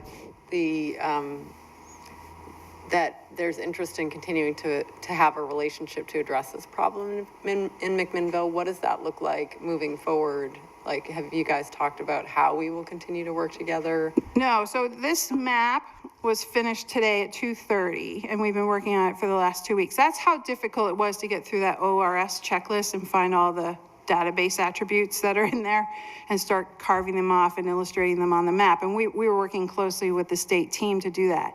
At the end of the process, though, we all had a dialogue, you know, what a bummer. My question to them was, I said, look, we need your help. And the help isn't there's no preconceived solution. Nobody's talking about that, but how to bring the information to the community so that the community can have the conversation they want to have. So. Well, thank you for all the work. It's absolutely fascinating and very important for us to know. Kim. Just as a comment, large land development down at the corner of Big Creek and Hill Road. Nothing on. So, assuming they get started on it this year, our overall housing will go up substantially, at least our permits and things like that, correct? It should. I mean, I guess I would suggest, so that's basically what you're saying is we just don't have much more land to go with. Yeah. So if you look at the map, and Ron was very helpful to me because he understands the history of who owns what and what their phasing plan for subdivisions are. So we sat down and looked at the map because that was my question. Is there any other, we can't rely on one subdivision to solve our problem. A community of 35,000 should not be processing one large subdivision a year. So are there any other developable properties that don't already have a booked subdivision plan on them that could come in and be developed? What's the next one, right? And there aren't a lot of properties available for that. And so when I say that, you know, to get to a built product is at least 5 years down the road, that's an expedited time frame. That is frightening. Because that's land supply, that's planning, that's investment, that's infrastructure, that's building. So. There's a lot of smaller projects coming in. We are seeing subdivisions of 10 units or less, or we are seeing, the good news is we are seeing a lot of interest in parcels that want to have zone changes to upzone their property from a lower density residential zone to an R4 zone. That's nice to see. I think we'll see some multifamily projects in the next couple of years, but they're not, I mean, they're good. Those are always good projects. They're not as many as I think we would want to have for a community this size to even serve that 0.5% population growth. Thank you for clarifying that for me. For me, one of the things that I really liked about this House bill was that you had a requirement for affordable housing, and that was integrated with housing that did not have to be, did not have to qualify as affordable housing for the community. So as we look at these other projects, I really think the question we now need to ask ourselves is, how do we take the sentiment of this, which is that, you know, I mean, that subdivision will provide more housing. It will not necessarily provide more affordable housing. So as we do see zone changes come before us, and as we progress down this path of needing to encourage affordable housing, what can we as a city do to guarantee that a certain percentage of the housing that is constructed, whether it's new housing or zone change, or, you know, if we look at potential vertical housing, but what do we do to guarantee that not just a few people are making a lot of money as they develop and sell, but that also serves the greater community and provides the needed housing, or that a few people are making a lot of money and providing affordable housing. Yeah, but you have to look at it from a reasonable standpoint. I mean, they're putting out a lot of money up front to do this type of building, and if the land value is high, the best place to go look for land is outside the UGB if you can find it. Well, I wasn't trying to entertain a UGB conversation. I guess that's kind of what I'm saying is to that is such an in-depth and long-term conversation that has to take place on such a broad scale of, you know, our entire city. What can we do within the confines of our city to mandate some more affordable housing? Well, I think one thing that makes me feel fairly comfortable that the market conditions, as we went through that Baker Creek subdivision, and that has affordable housing a part of it with higher density, and it wasn't pushed by us, but the market did that. And as I look at the buildable land in the foreseeable future, as we move across the street, is going to be developed by the same developer, and there's a sense in my as we went through that process that was the approach that they may be even taking across the street. Now that's one piece of property. It's a lot of property that's going to take short term and maybe some intermediate terms to get to where we want to go. But I'm seeing at least a realization by developers to have higher density than we've ever seen before. That was a tough discussion that we had with a lot of input. Yeah. I know it's not addressing exactly what you're saying, because you'd want to possibly see what we could do to mandate it. I'm thinking the market and the conditions are somewhat favorable in the direction that we'd like to see it go, but. I understand, Mr. Mayor, and I guess, you know, my concern is, as we looked at that, and there was a multifamily unit there, but most of those single-family residences, if I remember correctly, they were going to be hitting the market somewhere around 250 or above, yeah. And that does not qualify as affordable housing for our community. Yeah. Yeah, it's hitting more of that workforce housing that we have a concern about too. But you're absolutely right. It isn't affordable, but it's filling a niche that we really have a need in this community right now. So good dialogue. I don't know where and what. Mark's raised his hand. Well, if I can just follow up on the councilor's comment, I think Counselor Drabkin hit the nail on the head. The way the pilot program was put together in terms of how, the pieces I like about it is not only the mandate, but the interspersing of the different housing products rather than segregating housing products. It creates a multi-generational neighborhood, it creates a mixed income neighborhood, and it just has more sustained value in that regard. We're going to, after the Baker Creek discussion, the Planning Commission and planning staff have been meeting, and we're going to launch a great neighborhoods principle discussion with the community and really to have it ask the question, what makes a great neighborhood in McMinnville, and then ensure that we can write a zoning ordinance that has minimum-based standards to achieve that. So one of those dialogues could be looking at mixed products. It's hard to mandate the subsidized housing piece of it because we don't have the enabling legislation at the state to do that yet. The inclusionary zoning discussion only went so far. And I think they only went so far because they wanted to test this process in terms of this pilot program for non-multifamily complexes in terms of that mandate. So, but there are opportunities to have creative discussions. Good. And I think we have a committee set up that's doing that, and along with the Planning Commission and your direction, so. Yeah, we'll be getting something out to the community and asking for people who want to participate on that as a citizen advisory committee in the next 2 weeks, so. Good. Mark, do you still have a comment? If you'd come up and you can share the table with Heather. Mark Davis, 652 Southeast Washington Street. Quite frankly, I'm shocked by this map. I'm really, there's nothing, nothing I've seen here has shocked me as much as this map. But I would like to remind you that there's two sources of land for development. One is new land, which seems to me like it's going to be a bit of a problem, at least in the short term. The other is infill. And the city also has a tool that it's started using, which is your urban renewal district. And I would encourage you strongly to look at that in the area that especially the Northeast Corridor area there. I think there's some potential for some infill. The city has some cash that's coming in through urban renewal to designate some of that for affordable housing, and I think we might get a project or two. Thank you. Thank you, Mark. Insightful. Any other discussion? Thank you, Heather, and again, share with the team how much we appreciate it.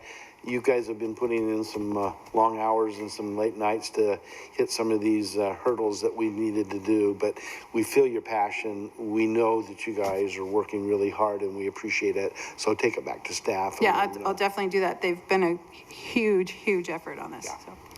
Thank you. That takes us out of our presentations this evening and takes us to our consent agenda. Our consent agenda this evening considers the minutes of our May 9th, 2017 and June 27th, 2017 dinner and regular meetings. Is there any council request to have any item taken off of our consent agenda? Hearing none, I will ask for a motion to approve the consent agenda as presented. Second. It's been moved by Councillor Stassen and approved by, and seconded by Councillor Drabkin. All those in favor say aye. Aye. Any opposed say nay. This motion has been approved unanimously. That takes us to our resolution this evening. And so our resolution is number 2017-52, a resolution amending the McMinnville Affordable Housing Task Force Annual Action Plan. And so, Heather, I'll call on you again to make our presentation as we discuss these items at the council level. Yeah, so Mayor, I'll set this up and... Mayor, is there going to be opportunity for the public to speak on the affordable housing issue?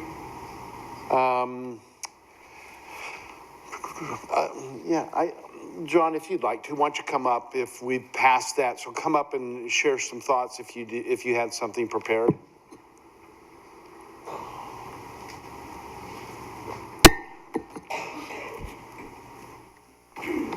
I'm sorry, I get moving pretty fast here as we're going through some things, but I know Yeah, you might you have some work right comments. along.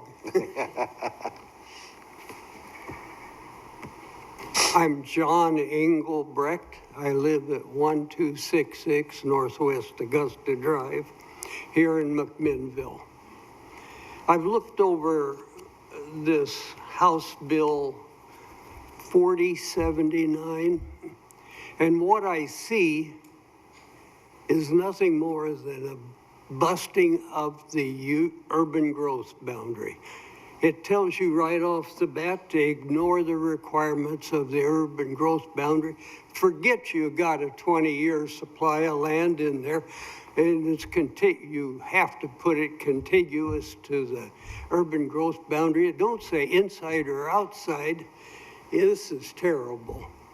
I would support this bill for affordable housing if it's in the urban growth boundary. If it's important enough to build and to go through all this, it could be built in the urban growth boundary. It should be. Now, McMinnville has had a little experiment on affordable housing.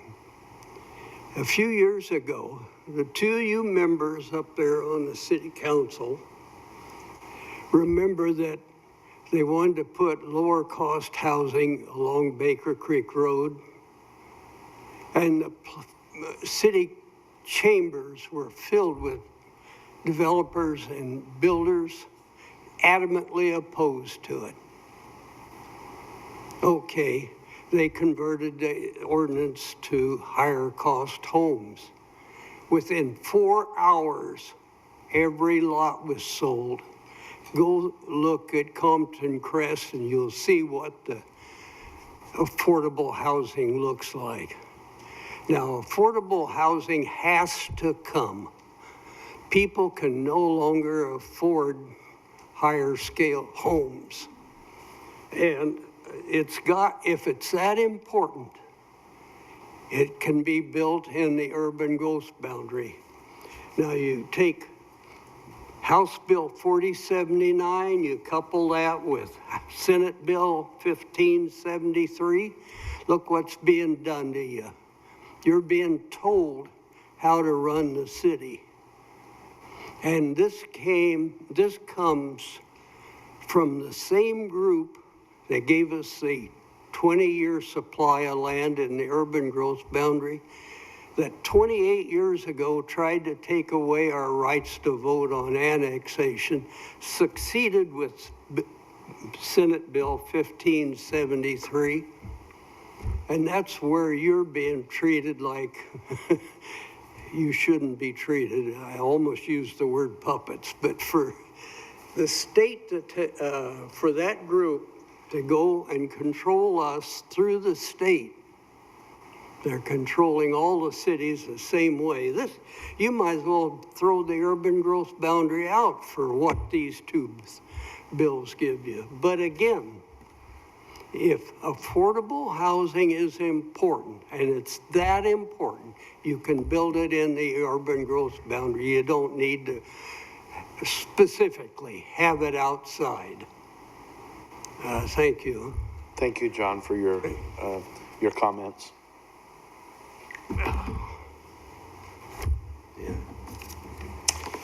Okay, that now takes us to the resolution, and so Heather, if you would run us through the resolution 2017-52.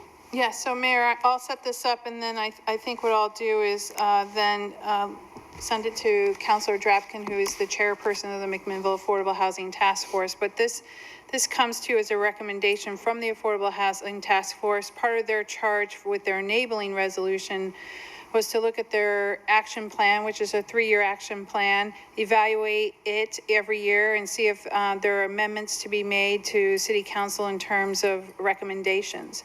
When the Affordable Housing Task Force gave their presentation in June, they did come back with some amendments for you to consider.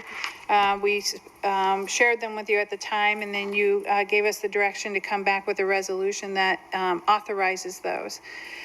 just to describe those amendments, it's to sort of broaden our program a little bit further and be more creative about how we're approaching this to find those different golden nuggets that will help McMinnville with its affordable housing issues. One was in the midterm, there was a discussion of surveying the city for vacant city-owned lots and then review them for a particular program. Our recommendation to you is to survey the city for property opportunities, so not just city-owned lots. Look at city-owned lots, county-owned lots, nonprofit-owned lots, and then research and evaluate those for many different creative programs in terms of how to leverage those properties for affordable housing.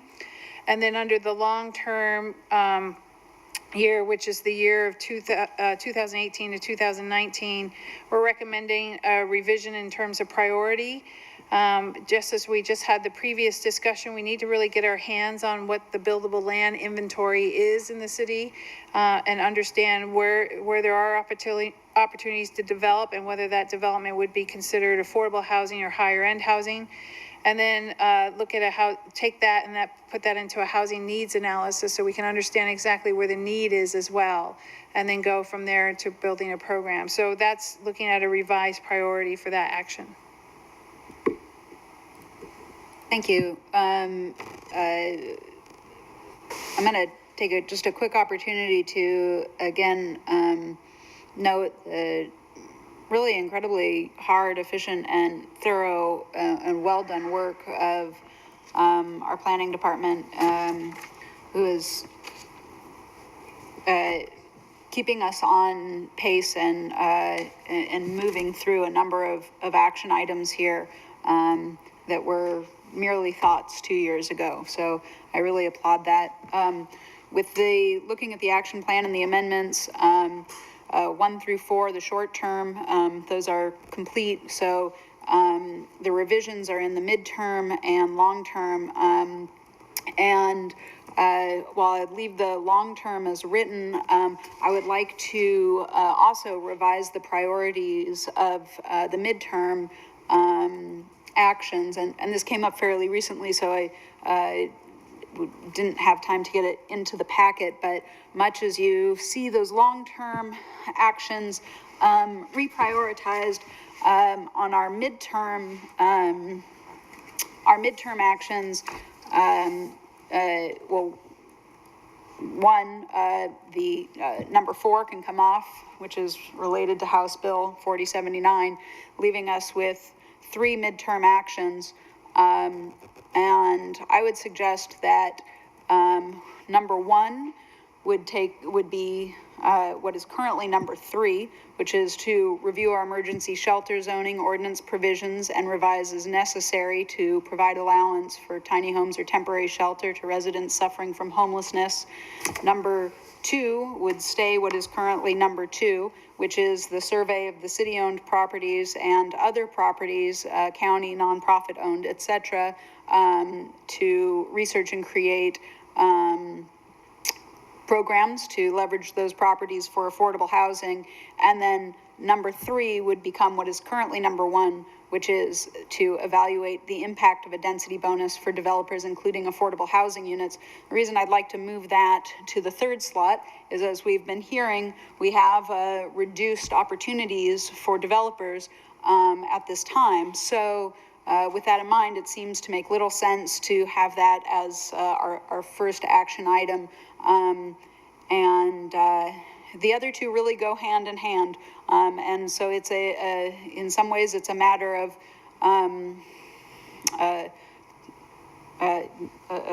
which is the appropriate one to come first. And I think, given all the circumstances, putting the review of emergency shelter zoning ordinance as number 1 seems to be the most logical in my mind. That's my suggestion. Any discussion? I think that we as modified by. A second. Did any other discussion before we take a vote? So we have a motion to approve resolution 2017-52 as amended. Discussion. Hearing none, do I have a second? Second. We have a motion by Council President Nanki and a second by Councilor Stacy. All in favor, please indicate by saying aye. Aye. Any opposition signify by saying no. This resolution passes unanimously in favor with the amendment. Okay, that takes us this evening. That takes us this evening into some ordinances that we have. The first reading with possible second reading of ordinance 5030, an ordinance authorizing lease of real property located at the McMinnville Airport to Redtail Soaring LLC pursuant to ORS 271-310. And so I'll call on Mike for a report, a staff report. Thank you, Mayor, members of the council. I'd refer you to the staff report that's in your packet from Engineering Service Manager Rich Spofford. Also included is the proposed lease language with exhibits, as well as the draft minutes from the June 29th Airport Commission meeting. The lease before you this evening is a lease with Redtail Soaring to lease 8.7 acres of airport property for glider operations. They first entered into a 5-year lease in 2011 for those operations. That lease expired in September of 2016. They've asked for another lease for a 5-year period with one 5-year extension allowed. As part of the renegotiating the lease, we did take the occasion to bring the lease rate equivalent to the proposed farm lease that's later on your agenda this evening, and that's at $175 per acre per year. It's likely that if this area that they use for glider operations, if it weren't used for glider operations, it would be farmed and it would be part of the farm lease, so it's really an equivalent lease amount. As noted, the Airport Commission considered this lease at their June 29th meeting and unanimously recommended that the City Council approve the proposed lease. And with that, I'd answer any questions you might have. Okay. Any discussion? We had an opportunity to talk briefly at our dinner meeting on that. Hearing no discussion, go ahead, Kevin. I recall that the Redtail Soaring operation has caused a lot of complaints amongst McMinnville citizens. I was wondering if you could, if that come up at all in the lease conversation, if that relationship with the neighbors is improved. You can talk to that a little bit. So two things. We, as part of the update to the lease language that's in your packet, we did add in section 2 of the lease that the lessee conform with the commercial minimum standards that are in place with Title 11 of the Municipal Code related to airport activity, as well as the recommendations that are in our Fly Friendly program, which identify those noise-sensitive areas that are most impacted by airport operations. The other part, we did have one person testify at the Airport Commission meeting that they were concerned about the glider lease, and they wondered if glider operations would be increasing, and if they noted that the tow plane that the glider operator uses is quite noisy. You'll find in the minutes that the employee of the Redtail Soaring that runs the tow plane on occasion noted that they have made changes to the plane, both to the propeller and to the operating RPMs that they're using, that they believe have made the plane quieter.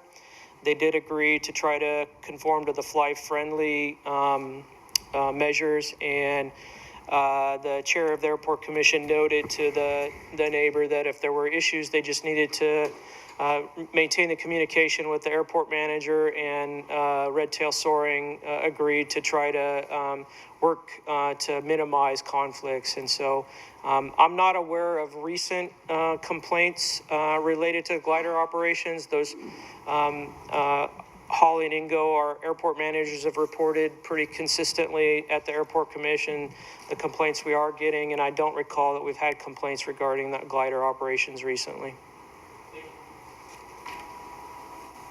Any other discussion? Does any counselor object to having the ordinance read by title only?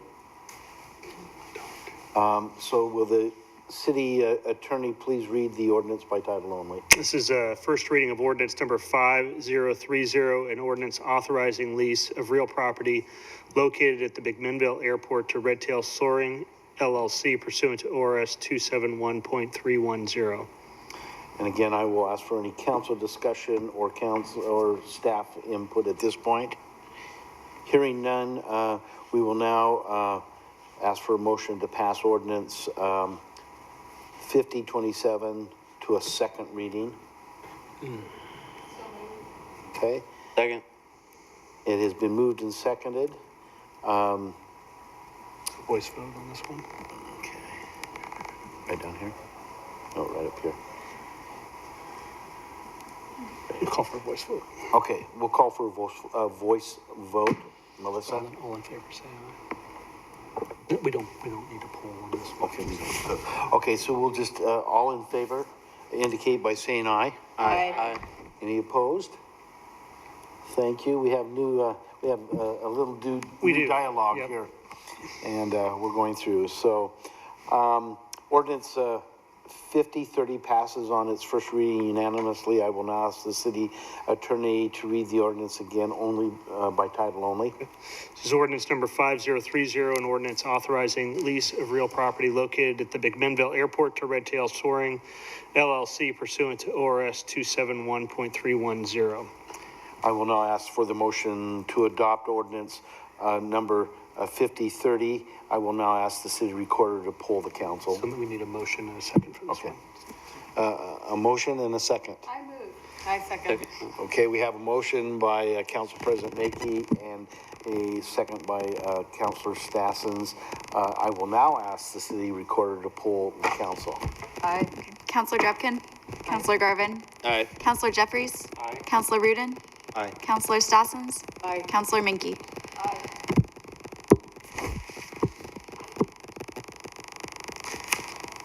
It passed unanimously. Thank you. We are now going to have the first reading with a possible second reading of ordinance 5031, an ordinance authorizing lease of real property located at the McMinnville Airport to Potcakes Farms LLC pursuant to ORS 271.310. We will call on Planning Director Heather Richards to give us a staff report. Mike Bissett. I've been working on that. It finally worked. Yes. Could we have a motion to approve that? Thank you, Mayor, members of the council. I'll refer you to the staff report that's in your packet, as well as proposed lease exhibits, hangar renderings, which I believe were emailed to you separately from the packet, as well as the draft minutes from the June 29th Airport Commission meeting. The action you have before you this evening is a consideration of a lease with Potcake Farms LLC for a lease of 15,150 square feet of airport property to construct 2 aircraft hangars. The location of the proposed hangars is consistent with the city's adopted airport layout plan.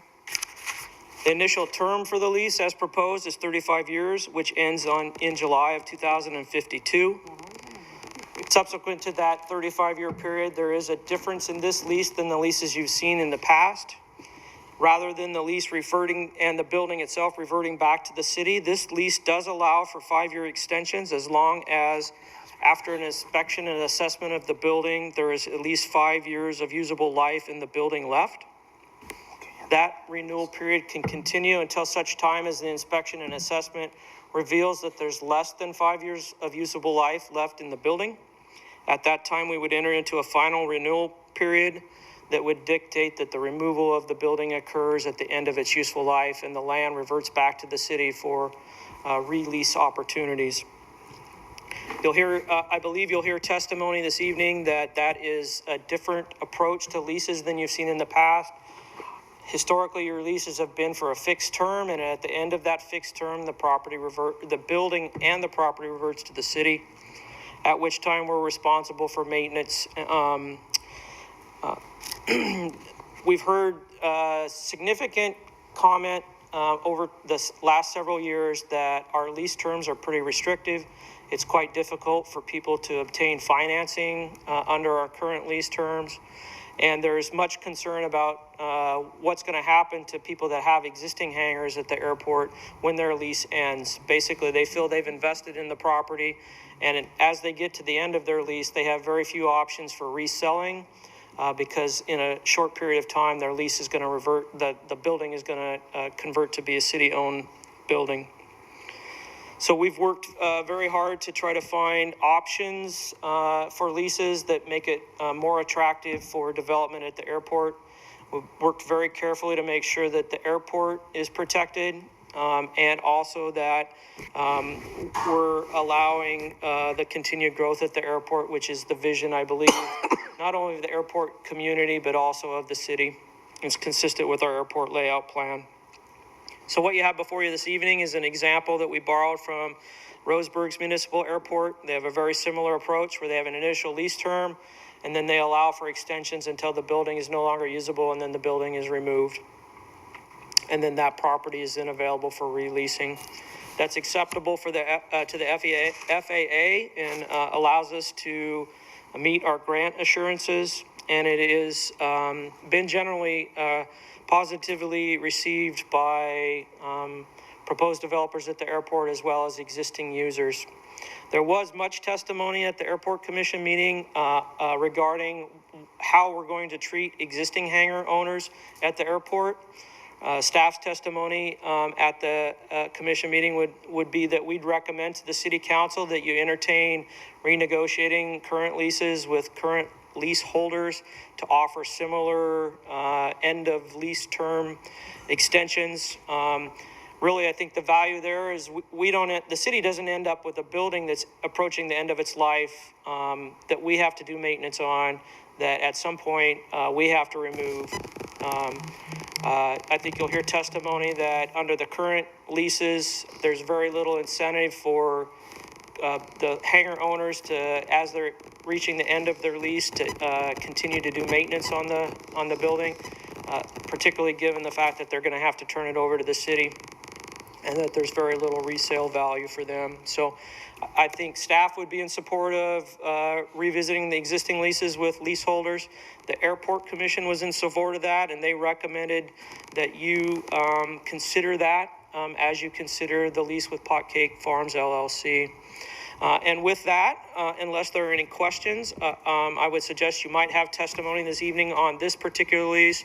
I know the proposed lessee is here this evening, and then there are some interested airport users that may want to make comment on the particular approach that we have in front of you this evening. Thank you, Mike. Before we go any further, does any counselor have objects to having this ordinance read by title only? If the city attorney would please read the ordinance by title only. This is ordinance number 5031, an ordinance authorizing lease of real property located at the McMinnville Municipal Airport to Potcake Farms LLC pursuant to ORS 271.310. Thank you, Dave. Discussion among the council at this point. Adam? So I attended the Airport Commission meeting as a member of the audience, and then on the 30th, spent the afternoon out at the airport to get better context of what was going on out there. I spent an hour with Graham, 45 minutes with Ingo, and then an hour and a half with an airport user that's in the audience, Alan. And from what I learned out there was our city-owned hangars are in the worst shape of all the hangars out there. And so what that told me is, as a precedent, our current lease platform isn't a very good structure of us being landlords as far as buildings and tenants go. And I think that this current lease that's in front of us allows us to have future growth out at the airport. Just as a business owner looking for land to put up a shop, I've ran across landowners on 99W that don't want to sell land, but they'll give me a 30-year lease, and it's pretty hard to get a business loan with that. So I do sympathize with the airport users that are up against the same issue. There's there's a lot of things out there that could use improvement besides our city-owned hangars that are very close to the end of their life, especially the 3 wooden frame structures. The taxiways definitely could use some repair. Mike and I talked about that briefly and what money requirement that is for the city. And I just feel that if this current platform that's in front of us is the way I personally would like to move forward, and I would like us as a city to, you know, come up with a one-time offer for all existing leaseholders. I do realize from my understanding that those current leaseholders are at a little bit cheaper rate, not much, but it is cheaper, and I think if they're wanting to play ball with the new lease, they should be brought up to the new lease rate with the same CPI annual increase.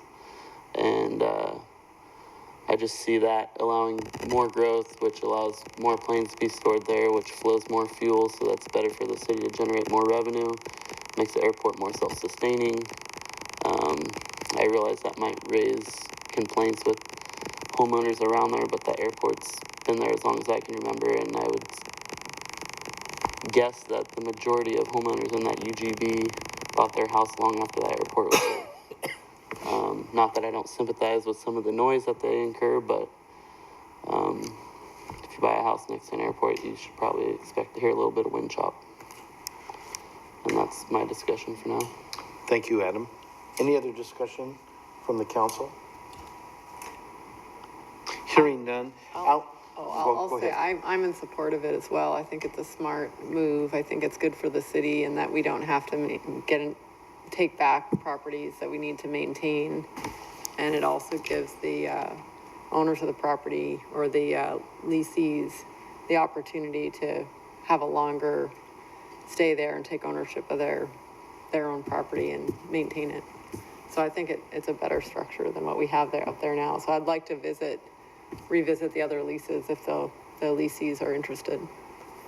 Yes, I've got to concur, and I think it's wonderful that Mike and his staff have proposed just that. I'm sure with everything else you've got going, it's just one more thing, but we appreciate the enthusiasm with which you're approaching it. And the creativity. So I guess what I'll do initially is on revisiting the current leases, do we want to give a direction to staff to come back and present? Yes. Alan, you had an opportunity to address this in the opening statement. Any more that you would like to say here? I think we're going in a direction that you feel comfortable, but give you an opportunity to share any other thoughts you might have. Gee, I think Adam and Mike presented it very well, except for one thing. Remember, as our taxes go up, our hangar value goes down. It makes no sense.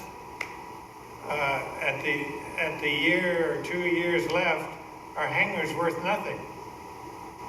Nobody will buy it because the taxes are way up, but in the 2 years, it, reverts back to the city. Any thoughts on? Just to clarify, Alan, you're saying if your lease was to not be extended, but if it was to be extended, that would be a moot point?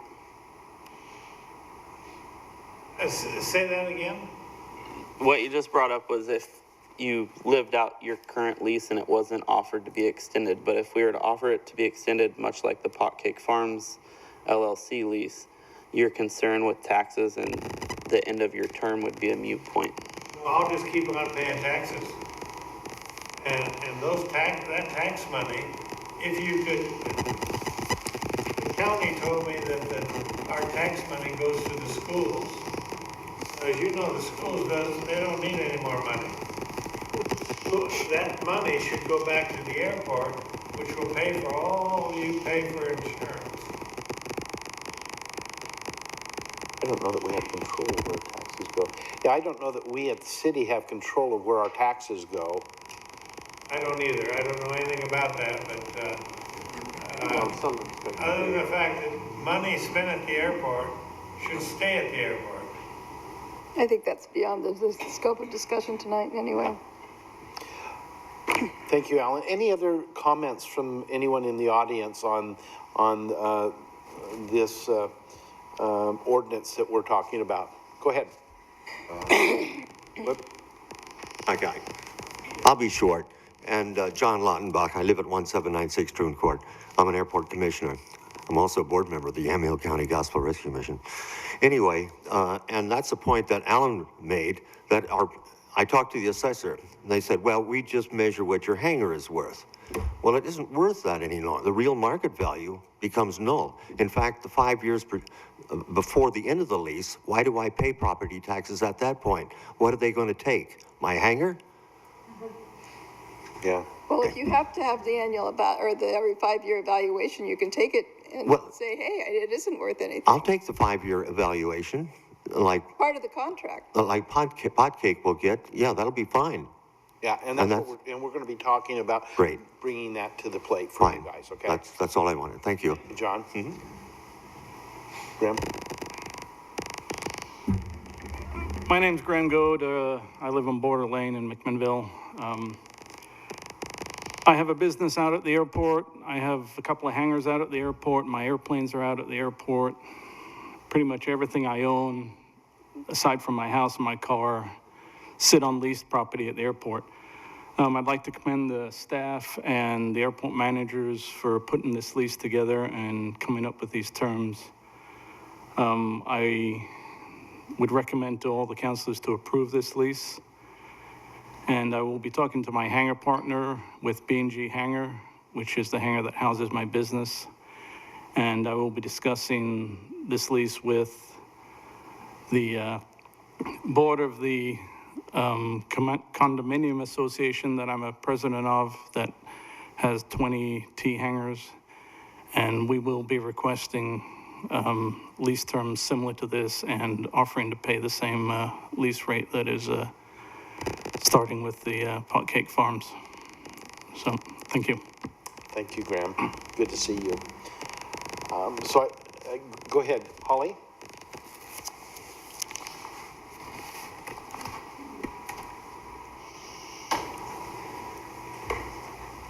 Hello, my name is Holly Niels with Connect Aviation, also part airport manager. We worked with Mike Bissett with the city staff for putting together these lease packages, and we're really excited about the opportunity that they present. And I think Adam touched on this in his comments of the opportunity for generating revenue, much needed revenue for maintaining the airport facilities.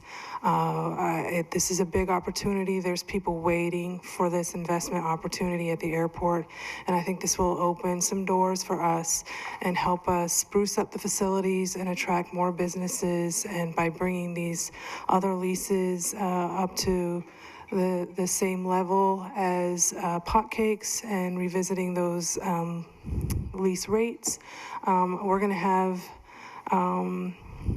more revenue to help fix up the facilities that are a little bit dilapidated and increase our image there, which I think benefits the city of McMinnville with all the business that we're bringing in. So I just wanted to take this opportunity to encourage you that this is a good solution for the problems that we face out at the airport. Thank you. Scott? Go ahead. Well, you may be going to say, just from what we understand from Mike, you provided a great deal of information and assistance with this whole project, and we want to thank you for all of your efforts very much. The communication and the working, we know you've put a lot of time and effort into this, both you and Ingo, so thank you. Okay, I'm going to step outside of this again, or Remy, do you have nope? I was just going to say that it's so helpful with this also hearing that this is coming with the support of the Airport Commission. Yeah. I know, John, you and I have communicated before about the council hearing recommendations from the Airport Commission, and so I just appreciate that recommendation coming along with this. It makes our job a lot easier. Thank you.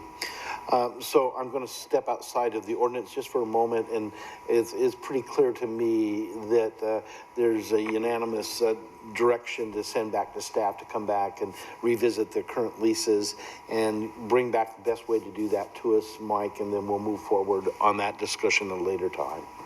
but thank you for your input, those in the audience. I think at this point now I will ask for a motion to pass ordinance number 4031 to a second reading, or 5031. So moved.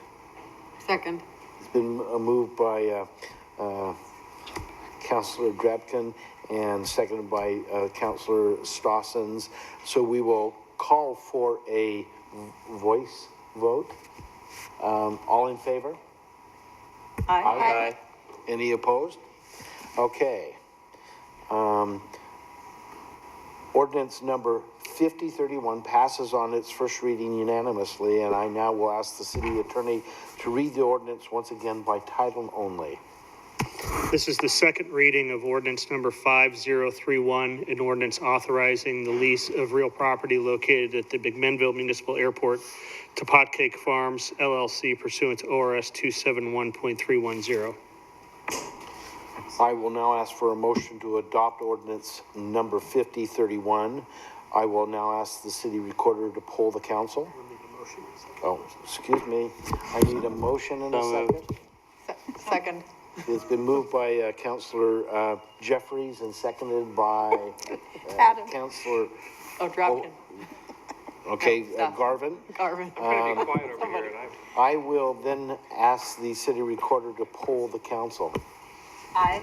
Councillor Drabkin, Councillor Garvin, Aye. Councillor Jeffries, Aye. Councillor Rudin, Councillor Rudin, Aye.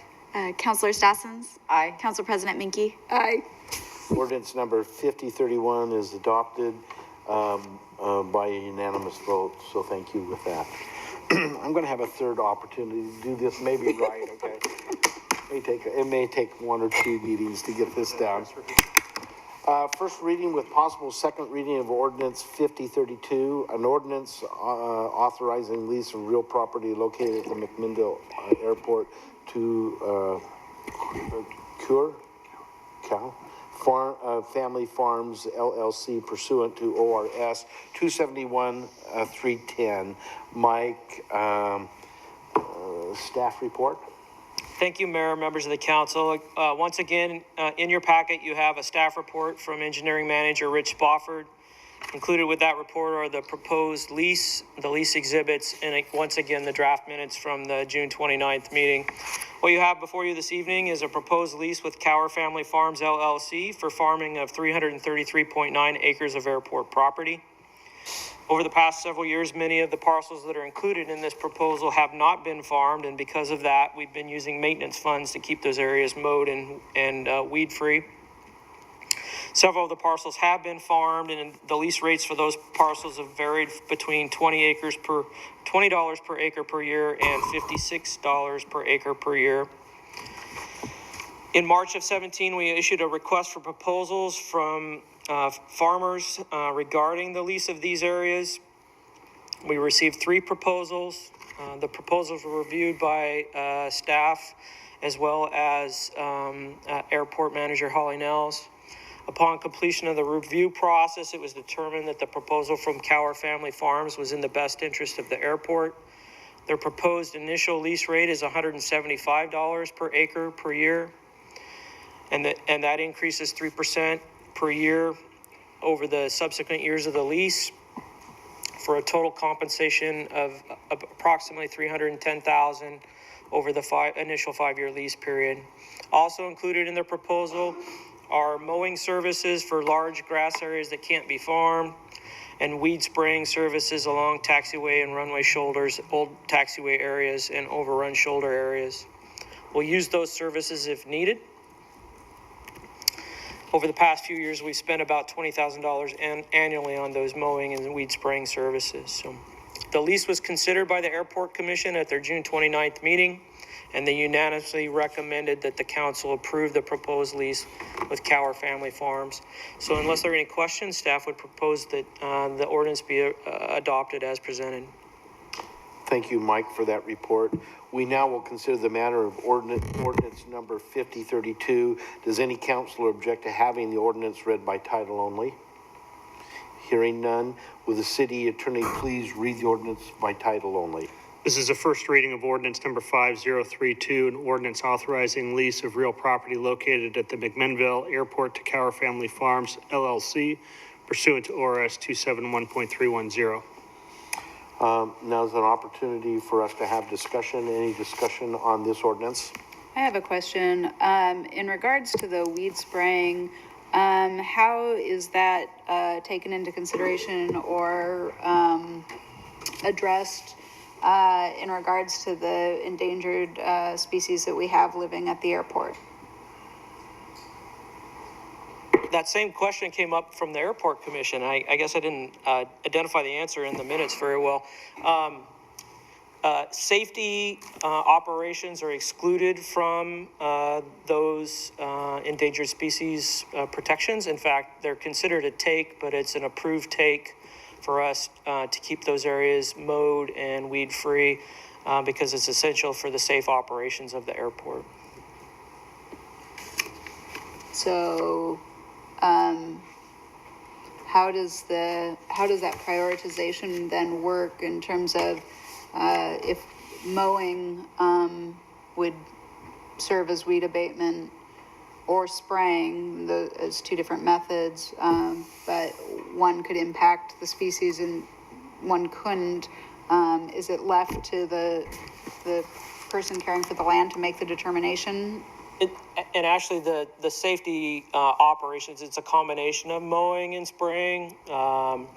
Often the spraying is the runway itself where the cracks and the overruns areas are sprayed. And then the gravel areas where the lighting and such are sprayed.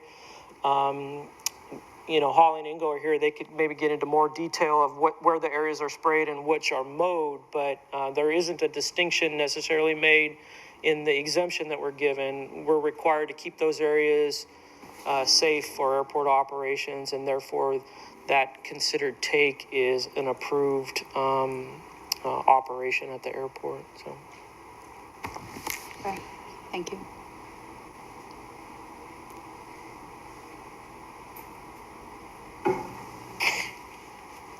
So just to provide comment, again, Holly Niels, airport manager. The spraying primarily happens in the gravel areas adjacent to the runways and taxiways, which is predominantly where the endangered species nest. The spraying activities happen twice a year, and I'm not sure how well we've scheduled that, and it's something that perhaps we could look for in the future.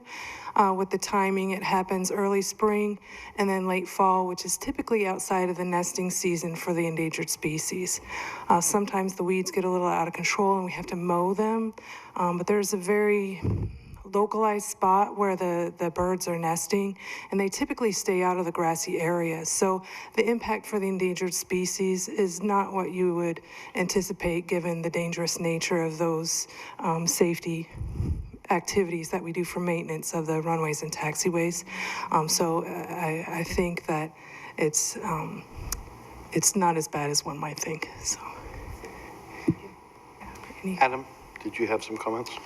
I just want to thank Mike and his staff for putting that RFP out. When I read through airport commission minutes years ago when I applied to be an airport commissioner, I was very surprised at the lease rate per acre.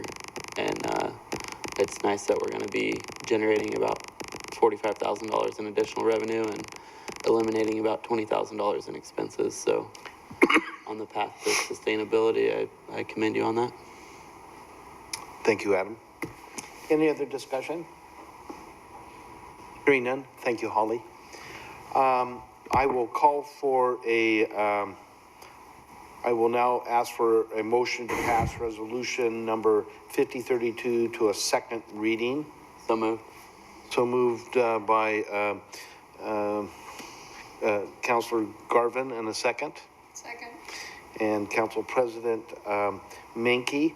And we'll go for a voice vote at this point. All in favor, please indicate by saying aye. Aye. Aye. Any opposed with by a nay? Okay. Ordinance number 5032 passes on the first reading. And so I will I will now ask the city attorney to read the ordinance again by title only. This is the second reading of ordinance number 5032, an ordinance authorizing lease of real property located at the McMinnville Airport to Cower Family Farms LLC pursuant to ORS 271.310. I will now ask for a motion to adopt ordinance number 5032. So moved. Okay. Second. It's been moved by Councilor Garvin and seconded by Councilor Rudin. I will ask the city recorder to poll the council. Counselor Drapkin? Aye. Counselor Garvin? Aye. Counselor Jeffries? Aye. Counselor Rudin? Aye. Counselor Stassens? Aye. Council President Menke? Aye. Ordinance number 5032 passes unanimously. Thank you for bearing with me through this new process. That takes us to advice and information, and so I will call on council to report any activities on committees or councils that you participate with, and I'll start with Adam, and we can move down. So YCOM normally meets this following Thursday, but I got an email today that the CAD update for our new software platform is not quite ready, so hopefully we'll go over that next month, and we're not going to have a meeting this week. Thank you.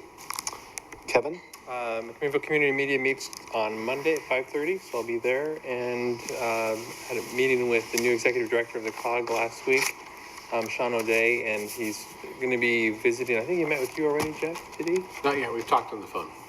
So he's kind of doing a listening tour of all the cities and counties as part of the council of governments, and really wants to get an idea of what's going on in those cities and how the COG could be better support. So I said it's kind of a challenge in McMinnville because we have such great staff and we're pretty self-sufficient, but he's going to try to find a way to increase his relevancy to us. If you have any ideas, let me know. Yeah. Thank you, Kevin. Kelly? Let's see. The Visit McMinnville, I believe, is next week, and I'm sure affordable housing's coming up too. And I know the Parkway is, I think, next week also. So I'm looking forward to being at those meetings. Thank you. Alan? Historical Landmarks is coming up fourth Wednesday. That's coming up this month. And then also affordable housing. Airport Commission is in the distance a little bit. So that's about it. Thank you. Thank you. Remy? The Affordable Housing Homeless Subcommittee has been exploring partnerships with the county to bring programs to McMinnville that have proven track records in other communities. So that's exciting and in a very infant stage, but exciting possibilities. And then piecing community together, which for the folks that aren't here any longer, but we're asking what they could do to get involved in solving homelessness in McMinnville. A good first step would be to attend Piecing Community Together, which is an event that's put on by the Housing Authority that brings members of our homeless community and members of our housed community, along with service providers, all together for education and discussion. And it's a monthly meeting. The next one is July 13th, so in 2 days. It's from 5 to 7 p.m. and it'll happen at the McMinnville Cooperative Ministries. If anybody cares to attend. Thank you, Remy. Wendy? We typically have our urban renewal meetings on the first Wednesday of the month, and that fell on a holiday, so we did not have it this month. So I don't have anything to report. Good. Thank you.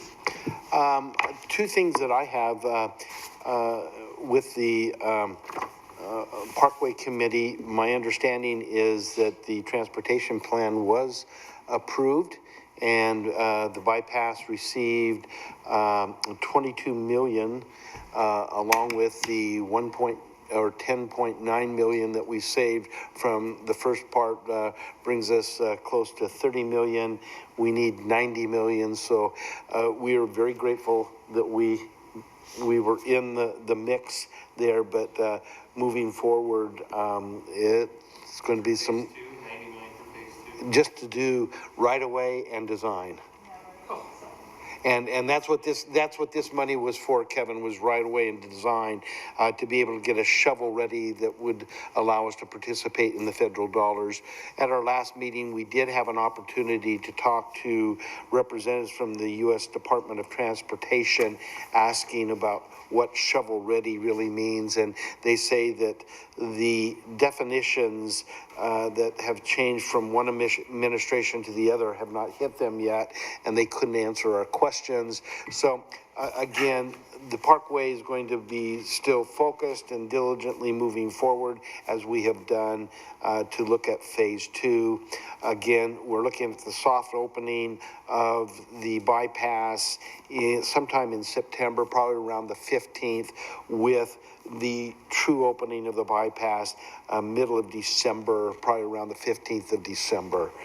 Also, yesterday when we were having the subcommittee on the homeless, a potential opportunity came up, and I just, not that we're headed down that direction for sure, but it was a discussion item I thought I might bring up, is that the county has approached the group with a piece of property that is adjacent to the Yamhill County Gospel Mission, and it is in foreclosure. They're looking at taking that property, and that could be a potential site for a youth outreach project in a piece of property. A lot of things have to come together. We can get the property at a penny, and but then we're going to have to fix the building up and have an agency that would take this on. But another service, I think, that can be delivered in McMinnville that is long time over is needed. So I thought I'd just bring that to your attention. Let's go around to department heads. Matt, Susan, again, welcome. It's good to have you here this evening. I'm looking out. Scott, anything from you? Good deal. Marcia? You know, they sit back there and they think they are just enjoying themselves. Heather? Mike?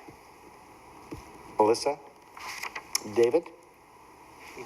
Jeff? A couple of quick things. The family and I and some out-of-town guests got to enjoy our first turkey rama, and I found out it's important to not make eye contact with Zach Geary. So I was invited to help judge the beard and mustache competition, during which point I met his father, and I haven't told you a small world story lately. It turns out that Mike was born and raised in the little town in Indiana, right next to the little town in Indiana where Doris was raised and went to high school and lived there through college. So another 1 degree of separation from Jeff and Doris. I'll be out of town the rest of the week attending the Oregon City County Managers Association conference over in Bend.